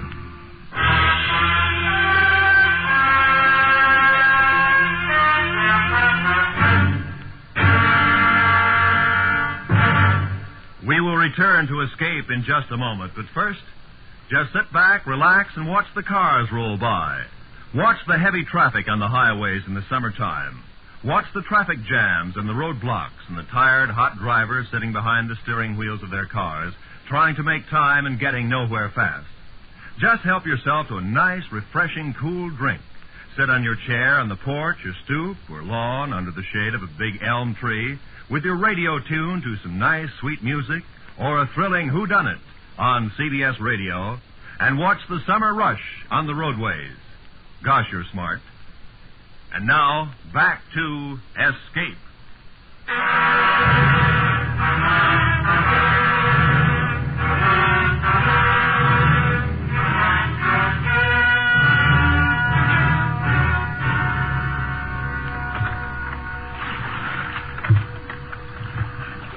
When it occurs to a man that nature does not regard him as important, and that he feels she should maim the universe by disposing of him, he at first wishes to throw bricks at the temple. And he hates very much the fact that there are no bricks and no temples. And he finds that nature is serene among the struggles of the individual. She's not cruel, nor beneficent, nor wise, nor treacherous. She is simply indifferent. Well, anyhow, they must have seen us from shore by now. Squall coming to the southeast, sir. I see it, Billy. Keep her the way she is. Aye, sir. What do you think of those life-saving people? Ain't they peaches? Yeah. Funny they haven't seen us. You'd think we're out here for sport. Maybe they think we're fishing, or maybe they think we're stupid fools. Sorry. Yes, sir. St. Augustine? Those dots? No, I don't think so. Too near Mosquito Inlet. You never liked the road, Billy? No. Did you? Always loved it. Loved it. Look! There's a man on shore. Where? There. See him? See him? Yeah, sure. He's walking along. And he sees us. He's waving. He does see us. He does. Oh, now we're all right. There'll be a boat out here for us in half an hour. He's going on. He's running. He's going up to the house there. Standing still again. He's looking, I think. There he goes again, toward the house. Come on. He's stopped again. Is he waving at us, sir? No, not now. He was, though. Look. There's another man. Look at him go, would you? He's on a bicycle on the beach. They're both waving at us. There comes something else up the beach. Is it a lifeboat, sir? I think so. No, it's not a lifeboat. Oh. It's nothing but a bus.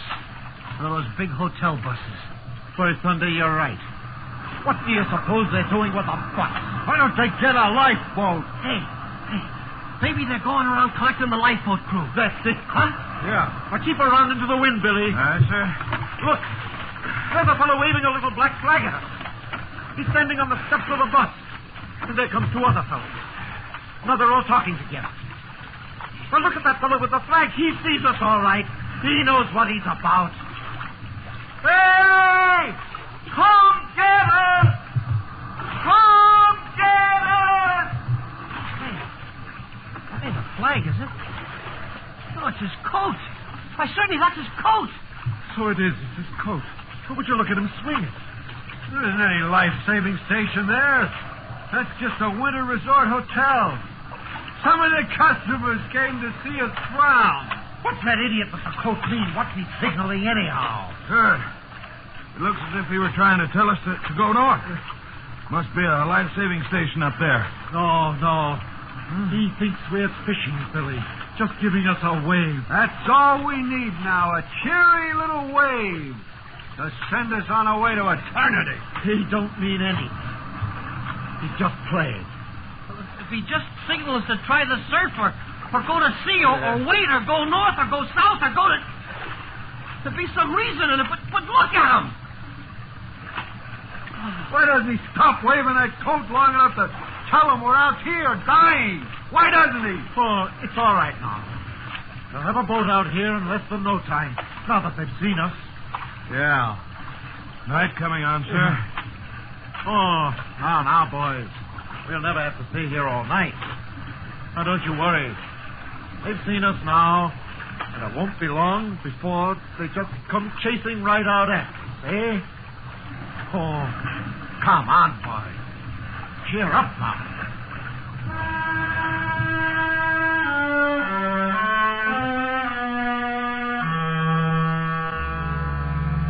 The shore grew dusky. The man waving the coat blended gradually into this gloom, and it swallowed in the same manner the bus and the group of people. A night on the sea in an open boat is a long night. I'd like to get my hands on that bird who waved the coat. I'd just like to live long enough to do that. Why? What did he do? Nothing. He just seemed too blasted cheerful. Keep her head up. Keep her head up. Keep her head up, sir. The obligation of the man at the oars was to keep the boat headed so that the tilt of the rollers wouldn't capsize her. The black waves were silent and hard to be seen in the darkness. And on the northern horizon, a light appeared. A small, bluish gleam on the edge of the world. Captain, are you awake? Aye. Shall I keep her making for that light north? Aye. Keep it about 2 points off the port bow. Right.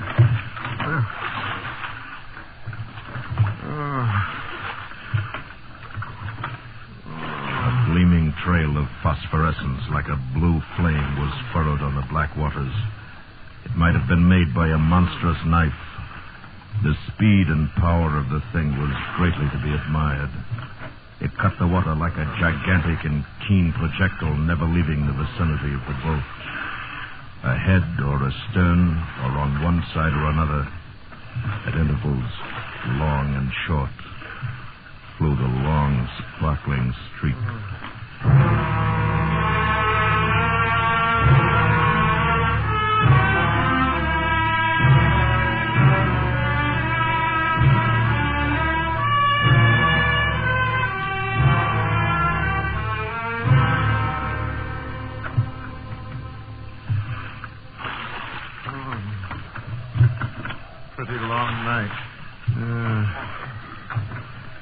Those life-saving people take the time.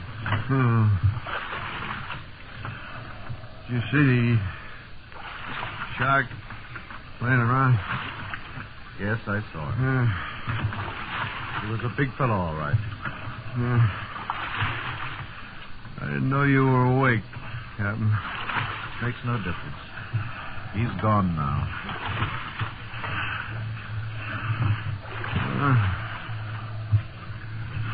Billy. Huh? What? Billy. Will you spell me, Billy? What? Oh, sure.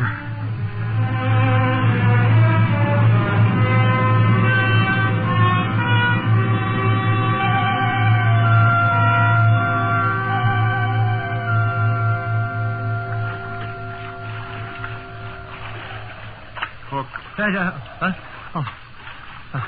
Yes, Captain. To take her farther out to sea so there's no danger from the surf. You take that oar to the stern there and keep her facing the sea. Right, sir. Haul out if you hear that surf just once here. I will, sir. It'll give you boys a chance to curl down for a while. Get in shape again. Thanks, Captain. And the correspondent and the oiler lay down in the bottom of the boat, trembling with the cold and the damp, and chattered themselves to sleep, the dead sleep. Spray occasionally bumped over the side and gave them a fresh soaking, but it had no power to break their repose. And neither knew that they bequeathed to the cook, now the only man awake on an ocean, the company of another shark.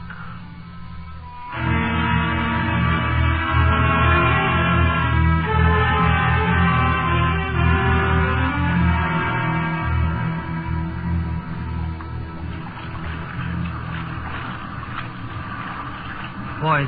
Huh? Boys. Oh, it's day, huh? How does it look? Drifted in pretty close. I guess one of you better take her out to sea again. All right, Captain. I'll do it, Billy. Take it easy. We've been working hard enough. Easy now. Sorry. Well, here we are. If I ever get ashore or anybody shows me even a photograph of Lenore, I'm going to break you. Nothing on the beach. No man, no bicycle, no bus, not even a dog.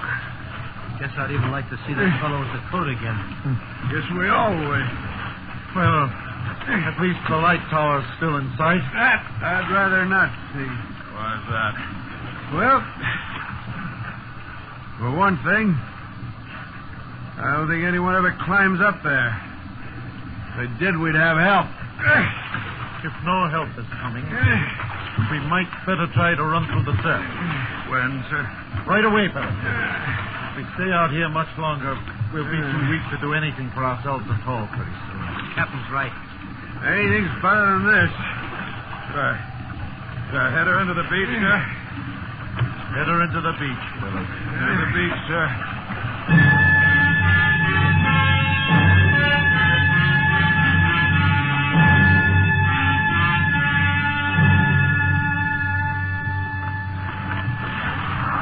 Boys, hear this.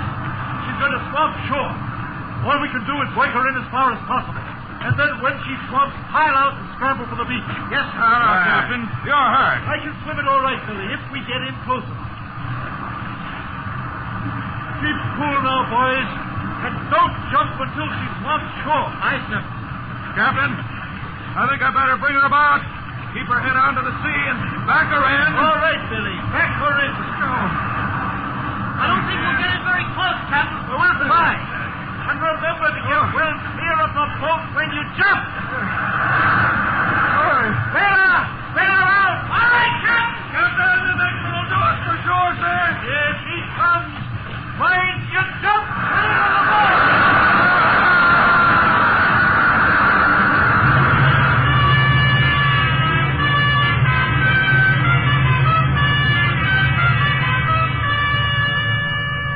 The sea pummeled them and spewed them about. It plunged them downward and threw them skyward. And all wondered, am I going to drown? Am I going to drown with the sand and the trees over there? Am I going to drown? And a man came running along the shore. He was in the water in a matter of seconds, pulling the cook ashore first, then returning to help the captain, then the correspondent. Here you go now. Here, grab hold my arm. Grab hold of it. Take it. Done for.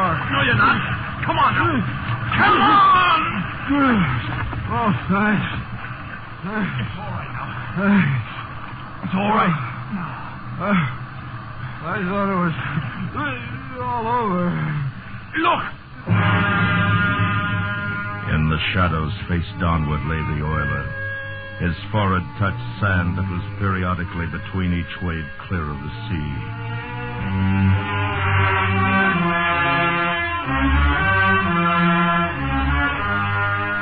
It seemed that instantly the beach was populated with men and flasks, blankets and clothes, and women with coffee pots.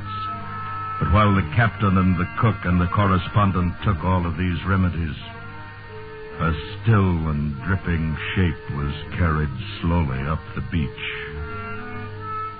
And the land's welcome for Billy, the oiler, could only be the hospitality of a grave.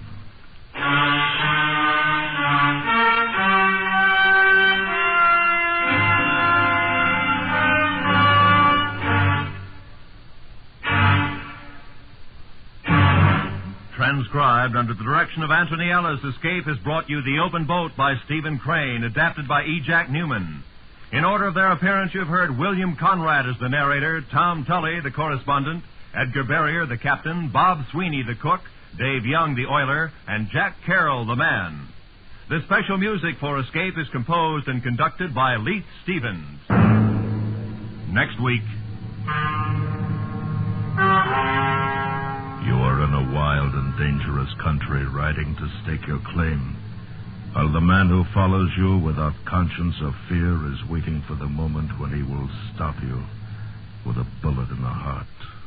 So listen next week when Escape brings you William J. Radcliffe's exciting story, The Notebook.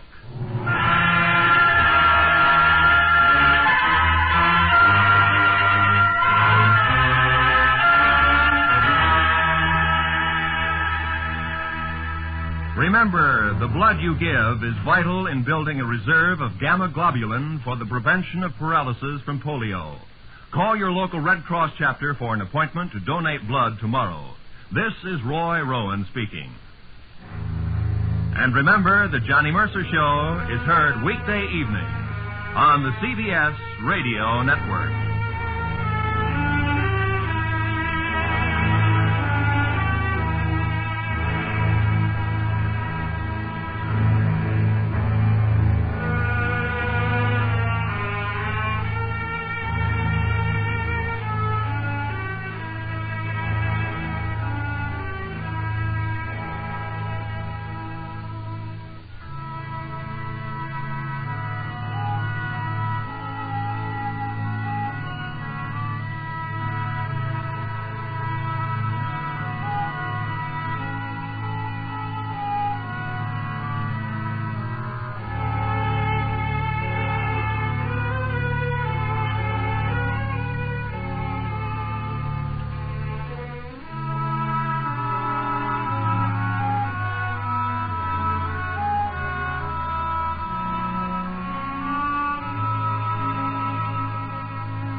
The American Broadcasting Company Radio Network presents Space Patrol! High adventure in the wild, vast reaches of space. Missions of daring in the name of interplanetary justice. Travel into the future with Buzz Corey, Commander-in-Chief of the Space Patrol! In today's transcribed Space Patrol adventure, Buzz and Happy have been locked in a laboratory on the planet Venus. Outside the heavy door, the criminal mastermind Rolf Boger has shouted a weird threat. Commander, is Boger kidding us? Can he really throw a bottle of acid through that solid door? I don't know, but if he does, try to catch it. Keep it on the vibration field. There's the bottle that came right through the door. Smoking rockets, the lab is on fire! Hit that door, Hap. The fire's spreading, sir! You! That door doesn't give pretty soon or we're finished! We'll be back in a moment with the thrilling story, The Invisible Enemy. The United States has seen many changes in the past dozen years, all pointing to a still better way of living. Millions more Americans are working, earning more, saving more. More young people are going to high school and college. More of us are enjoying the luxuries of life: sports, radio, television, the theater, concerts. Church attendance and membership has climbed steadily upward. And, in addition to these material and spiritual changes, have come the miracles of jet propulsion, supersonic flight, antibiotics. The better you know America, the better the future looks. Write for the free booklet, The Future of America, Box 1776, Grand Central Station, New York, 17. Now today's Space Patrol adventure, The Invisible Enemy. Somewhere in the solar system there lurks a dangerous enemy. His name is Rolf Boger, and he holds control of an invention so revolutionary that the entire resources, enterprise, and courage of the Space Patrol are almost powerless to combat it. Commander Corey, in his first encounter with Boger and his criminal activities, succeeded in capturing Clayton Slake, Boger's accomplice and chief muscle man. As Buzz and Happy bring Slake aboard the Terra 5 at the Terra spaceport, the criminal smirks over his shoulder at the commander. Get in that compartment, Slake. Why the rush to take me to the Venus Rehabilitation Center? Are you afraid Boger might rescue me? Is that it? Yes. We know that Boger has an electronic device that enables him to walk through solid matter, through walls and buildings. Sure. Boger can go anywhere he wants. He can help himself to anything he chooses. Money, government secrets, or, the Space Patrol. We're going to be sure he won't get used. Come on, Happy. Yes, sir. So long, boys. All right, Hap, up forward. Slake sure doesn't seem worried. No, that may be just a knack. Or he may be too ignorant to realize the limits of Boger's device. Just what are the limits? If he can walk through solid matter as though it wasn't there, well, he can do just about anything. Boger's motive is greed, I think. Sooner or later, he'll attempt something a machine can do, but Boger himself can't survive. Well, he'll destroy himself. Exactly. He might take innocent people along with him. Blast off, Hap. Well, we're cleared with space control, sir. We've got the green light for spacewalk number 3. Okay. Close ports. Close ports. Fire jets. Fire jets. Up, chipping away.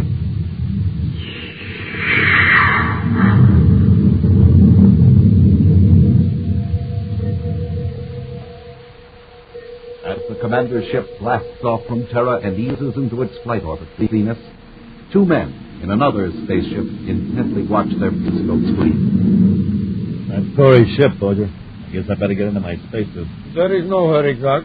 I got to compute his exact vector and then set our own course to intersect it. And we close in, midway between Terra and Venus, right? Yeah.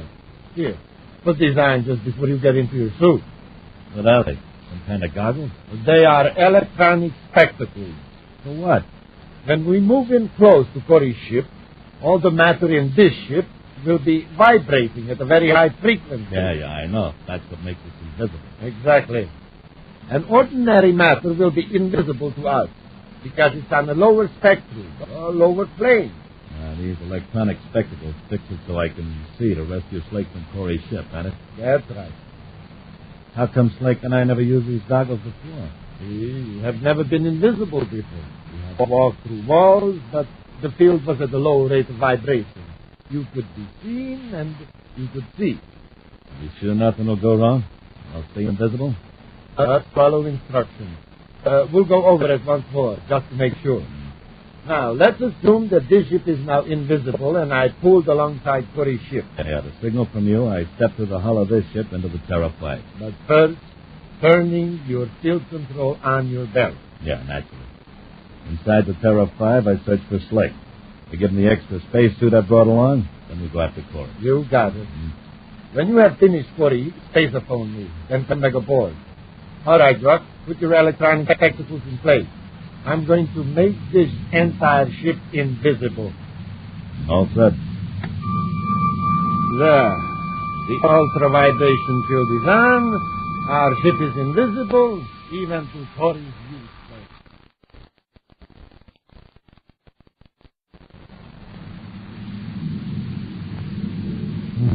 There's no way out of this compartment, that's sure.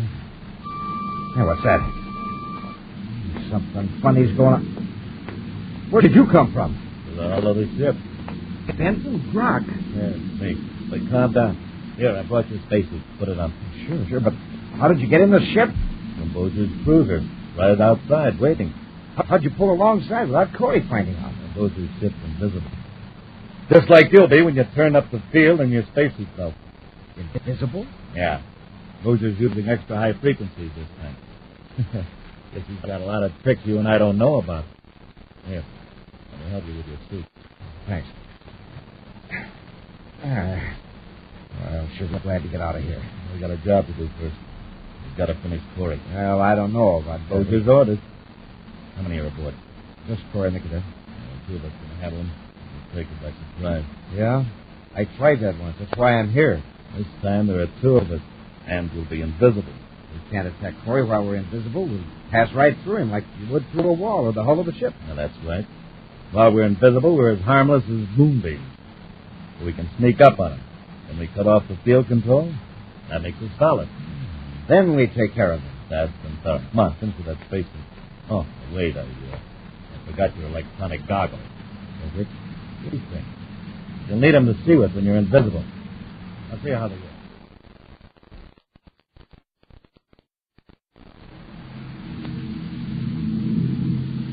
Well, Hap, we're past the halfway point of Venus, and no trouble yet. Are you expecting any? Well, I've been on the alert for spaceships. I thought Bozier might make an attempt to rescue Slate. Yeah, I think it's too big a risk for Bozier to take. Anyhow, we can pick up another gorilla like Slate without any trouble. Hey, Commander, I've been thinking. Yes, sir. It'll be about 2 hours before we reach Venus, and by the time we hand over Slate to the rehabilitation camp, that'll be another half an hour. Oh, you're hungry, is that it? Me? Oh, no, not especially. But I thought I'd go back to the galley and get you something. Ah, good idea. Get 3 servings of Ford J. 3 servings? Yes, we've got a passenger aboard, you know. Oh, yeah, Slate. I forgot about him. Well, how about the 5H pills? No. And the crew eats, the prisoner eats, and the same kind of chow we do. Sure, Commander. I'll see that Slate is taken care of. Watch him when you take the food into the compartment. Oh, I will, sir.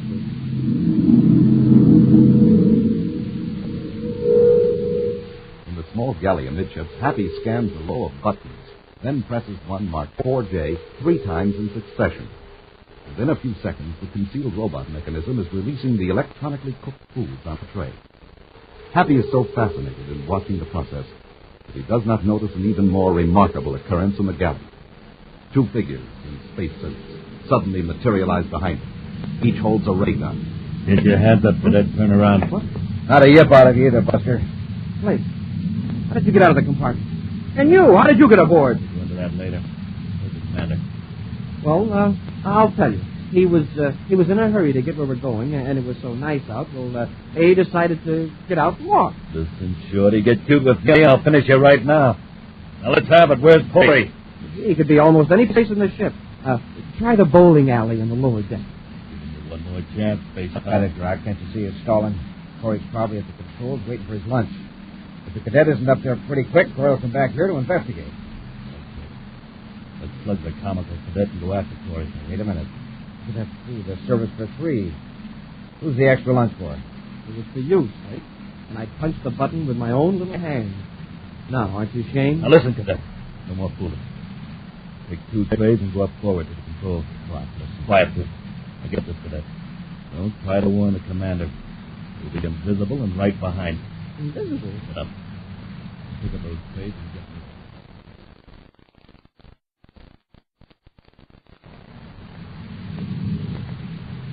Well, there you are, Hap. I was beginning to get a little worried. Here, I'll take one of those trays. Yes, sir. That hot cocoa smells good. Have you fed Slate yet? No, not yet, sir. I think I'll give him his tray right now. Happy! What got into you? Why did you throw that tray of food? I thought they were right behind me. You thought what? Happy, what's the matter? They're gone. I aimed it right where their head should be, but they're gone. Who's gone? Slate and that other fellow. They were in their spacesuits, and suddenly they vanished. I was standing there in the galley, watching the food come out of the rowboat server, and suddenly I seemed to hear a voice say... Put up your hands. And there's... Commander, look, it's Slate. That's right. My pal Brock has you covered, too. You heave the tray right through it. And you were here all the time. Right behind the cadet. But we're not hallucinations, Corey. We're real. And we're going to prove it to you. The hard way. We'll be back to Space Patrol in a moment. A big part of Christmas, especially a big part of our Christmas cards and packages, are Christmas seals. The seals that fight tuberculosis. TB strikes 1 American every 5 minutes. But progress in the fight against TB since the first Christmas seal was sold has met a saving of more than 7 million lives. The Christmas seals we use on our cards and packages help bring the greatest gift of all, the gift of good health, not only to our friends, but to everyone. This year, use the new double Christmas seals. One red, one green, the colors of Christmas. Answer your Christmas seal letter. If you haven't received yours yet, mail your contribution to your Tuberculosis Association. They'll see that you get your Christmas seals. Remember, your contribution is the important one. Thank you. Now back to our Space Patrol adventure, The Invisible Enemy. Buzz and Happy aboard the Terra 5 are transporting the criminal Clayton Slate to Venus. Undetected by the Space Patrollers, Rolf Boger maneuvered his own spaceship alongside the Terra 5, making it completely invisible by means of a special electronic field. The field also made it possible for Boger's accomplice, Benton Gruck, to step through the solid hulls of the ship and liberate Slate. Gruck and Slate suddenly materialized in the control cabin, taking Buzz and Happy completely by surprise. The two criminals, weapons in hand, are advancing on the Space Patrol. Just stand where you are, Corey. Slate and I figure out the easiest way to handle it. Who are you? And how did you get aboard? Not that the information is going to do you any good, but I'm Benton Grock. I got aboard from the ship that's alongside yours. So Boger can make an entire spaceship invisible, even the viewscope rays, huh? That's right. It's going to be a big mystery what happened to you, Corey. Space Patrol will probably find your ship circling in space. And I wonder how I escaped and how... Wait a minute, Slate. Better check with Boger. Yeah, maybe we better. Dr. Boger, come in. Boger here. Did you get Corey? Now, we're holding our ray guns on Corey and the Cadet now. How do you want to finish him? Well, put them to sleep with the ray gun. Then smash their spacephone transmitter. And before you leave the Terra 5, open the outer airlock. And the air escape? Well, that will take care of them. Okay, Boger. Hey, Corey, move away from those controls. I want you hitting them when you fall. Come on, move. All right, Grock. I guess you win this one. What's the matter, Corey? A little weak in the knees, huh? My footstep, that's all. I probably stepped in some of that food Happy tossed around. He's scared, Grock. The great Corey is scared. All right, have it your way. Hey, what's that? What's happening to the ship? Grock! Slate! What is wrong over there? I can't see the Terra 5. Grock, I'm blacking out. I don't know what's happening, Corey, but I've got to get... Grab Slate, Happy. Grock's folded. Yes, sir. Slate's blacked out too, Commander. Ease him under the deck. I guess you must have hit the star drive control with your elbow when you slipped. Yes, that's all. A lucky accident. Hey, you did it on purpose. Hey, imagine knowing those controls so well you can work them with your back turned and make it look like an accident. Now that we're in hyperspace, Boger can't find us. Yeah, we've got two of his men. Get those spacesuits off of them before they revive. I don't want to have to search this ship for invisible men. Yes, sir.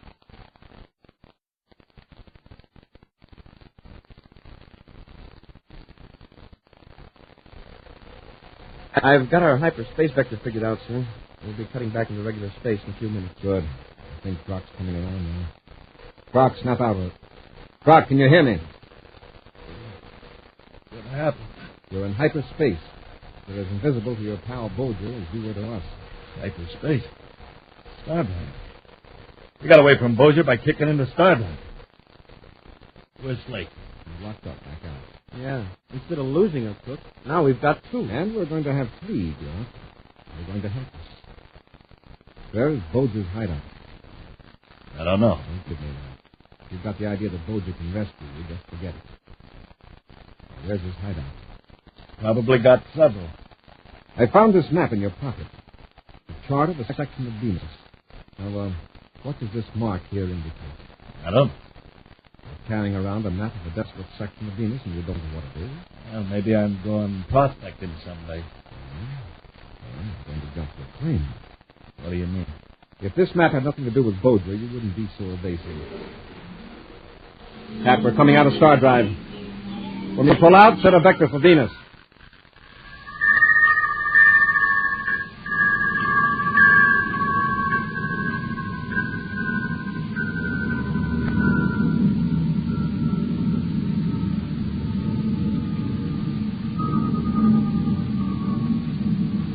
At an altitude of several miles, Buzz scans the surface of the planet Venus, as projected on the viewscope screen, while Happy keeps an eye on Benton Gruck. There's a structure down there between two rows of hills, but no sign of any activity. I was to check with the mark on Grock's chart. That pinpoints it exactly. Brock, have you changed your mind about talking? What is that building down there? You're smart, Corey. You figure it out. I have. Bolger knows that even if you don't willingly tell me what you know about him, I can get it with a brainogram. His first thought will be to rush to the most important hideout that you do know about. Yeah? Why? To wait for you to arrest him? No. Nor to destroy evidence and to pick up valuable equipment or money that he has hidden. That's it, isn't it? No, you're way off. Way off. We'll see. Happy lock Rock up in another compartment. I'll land the ship and we'll search that building.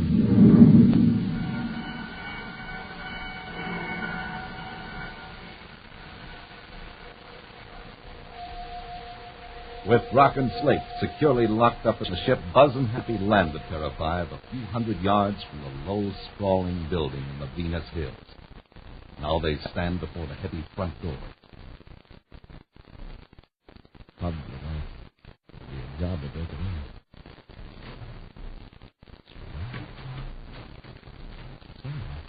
Bolger must feel that isolation is all the protection he needs out here.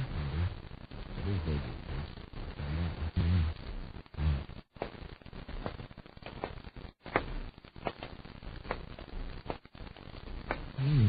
Sure seems deserted, all right. Someone's in the next room, isn't there? Have you read me? I need a way fast.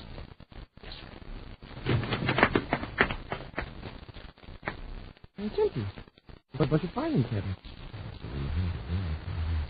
If it was here, through that other door. Come on.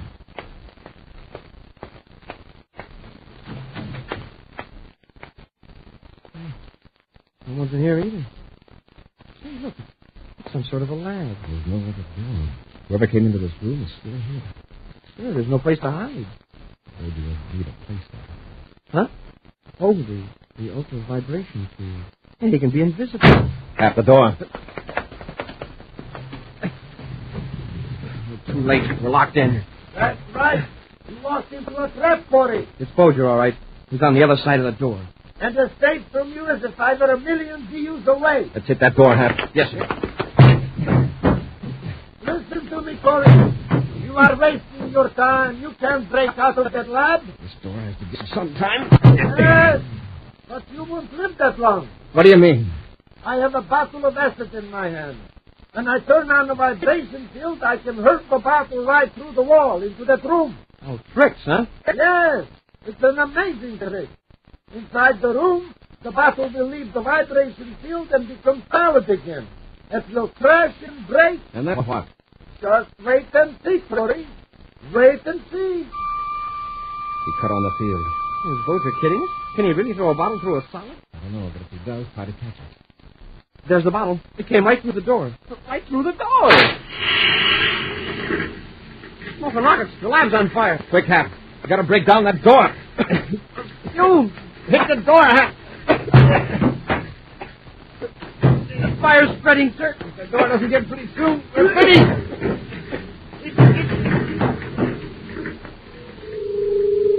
Back aboard the Terra 5, Benton Gruck sits on his bunk in the locked compartment, moodily contemplating his fate. At a strange sound, he raises his head, then leaps to his feet in amazement as a figure materializes just inside the bulkhead. Bolger. You surprised about? Oh, Bolger, listen. Coy and the Cadet are searching your hideout. Yes, I know. They came in while I was finishing up a few details. You were here? Well, where's your ship? We didn't see it. Of course not. I left the field on. It's invisible. What about Coy? I expect he and the Cadet are having a rather hard time right now. There's our friend, Slade. 2 compartments aft, I think. That's fine. I stand close to me. I'm going to turn on the field up high enough to include both of us. All right, Gruck. Through the bulkhead. We release Slate, and then we get to my ship. In the burning laboratory buzzing happy or exhausted from their efforts to break down the door. Nearly overcome by smoke from the flaming acid, they prepare for another effort. I'm only good for one more smash at the door, sir. From the smell of that smoke, that's pyronectic acid. If we can find the chemical to neutralize it, I wouldn't know it if I saw it. I'll start looking through these cabinets. Well, nothing here that's any good. No chemicals at all in this one. Just belts. Maybe we'd better take one last try at the door. Yeah. These belts, they're just like the ones Brock was wearing. Put one on. They can get us out of here. That Bolger hasn't cut off that field transmitter. Better work fast. I'm going to give my belt a trial. I'll turn the control knob until I can put my hand through this cabinet. He's got it, Commander. Turn yours to number 4, Hap. Yes, sir. Got it. Okay, come on. Walk through the door. We made it. Cut the vibration control. Get to the front door. Be careful. We'll just soon be around. Yes, sir.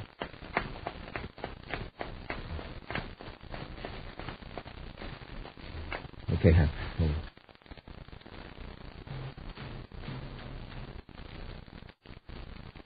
It's clear, sir. It's over there. Damn. Bolger, Slake, and Grock. Keep back in. I can see it. Doesn't look like they're coming here. But where are they headed? Probably to Bolger's ship. The ship? The ship must have landed a long way off. It's got the invisibility field here. We didn't see it when we landed. Oh, sure. Well, we have to stop them before they get to the ship. We can't see it. We don't want them to see us first. How about making ourselves invisible? We don't have those special electronic spectacles. Getting the spell control off a few notches would make us invisible, all right, but we'd be blind. How come? Probably because our optic nerves and the retinas of our eyes would be transparent to light. Without the goggles to rectify the light frequencies, we wouldn't do anything by being invisible. If we could get behind them and sneak up. That's our only chance. We'll pass behind that thick clump of trees. We can make it to the trees where these fairly close. Yeah, but provided they don't change their direction. Okay, let's go.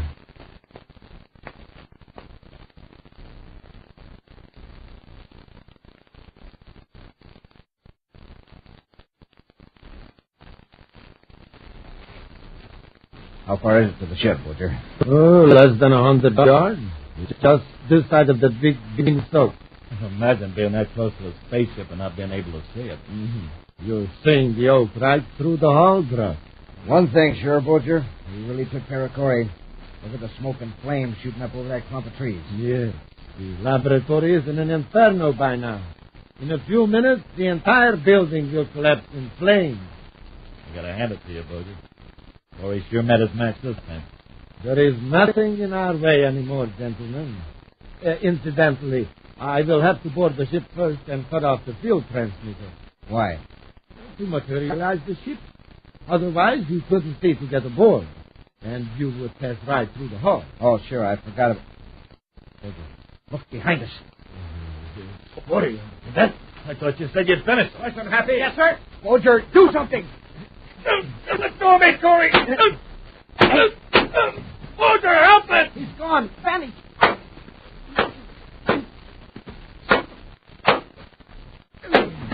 Hey, I'm through. All right, get a hurry to let you off. If Bolger hadn't run out on us. Maybe he didn't run out. Maybe he shut up, Doc. Commander, I can hear what Brock said. They might have run up the weapons. And being invisible, he could pop up any place. Yeah, you better let us go, Corey. Bolger will be back with a blaster any minute. It'll work just like that bottle of acid back in the lab. Yeah. Only this time he won't miss. He's probably aiming at you right now, Corey. Point blank. What's that? It's your pal, Bolger. He's deserting you. Oh, an invisible spaceship blasting him. That's the strangest sight I've ever seen. I mean, it's the strangest sight I never saw. We'll figure it out later, Hank. Let's get these men back to the ship. Then we'll work out a plan to trap Bolger. Yes, sir. And the next time he shows up invisible, if he's invisible the next time I see him, if I see him, I'll grab him. A preview of next week's Space Patrol adventure in just a moment. At At this particular time in our history, millions of young men throughout the country are faced with military obligations. If you are a young man between 17 and 18 and a half, you can start fulfilling your military obligations right in your own hometown by joining the National Guard. You can go to school or hold down a job at the same time. You will go on active duty only if your outfit is needed in a national emergency. But the Guard offers many advantages and opportunities for its recruits.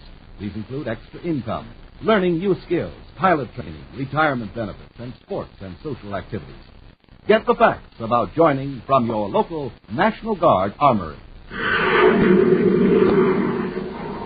Now a preview of next week's exciting Space Patrol adventure.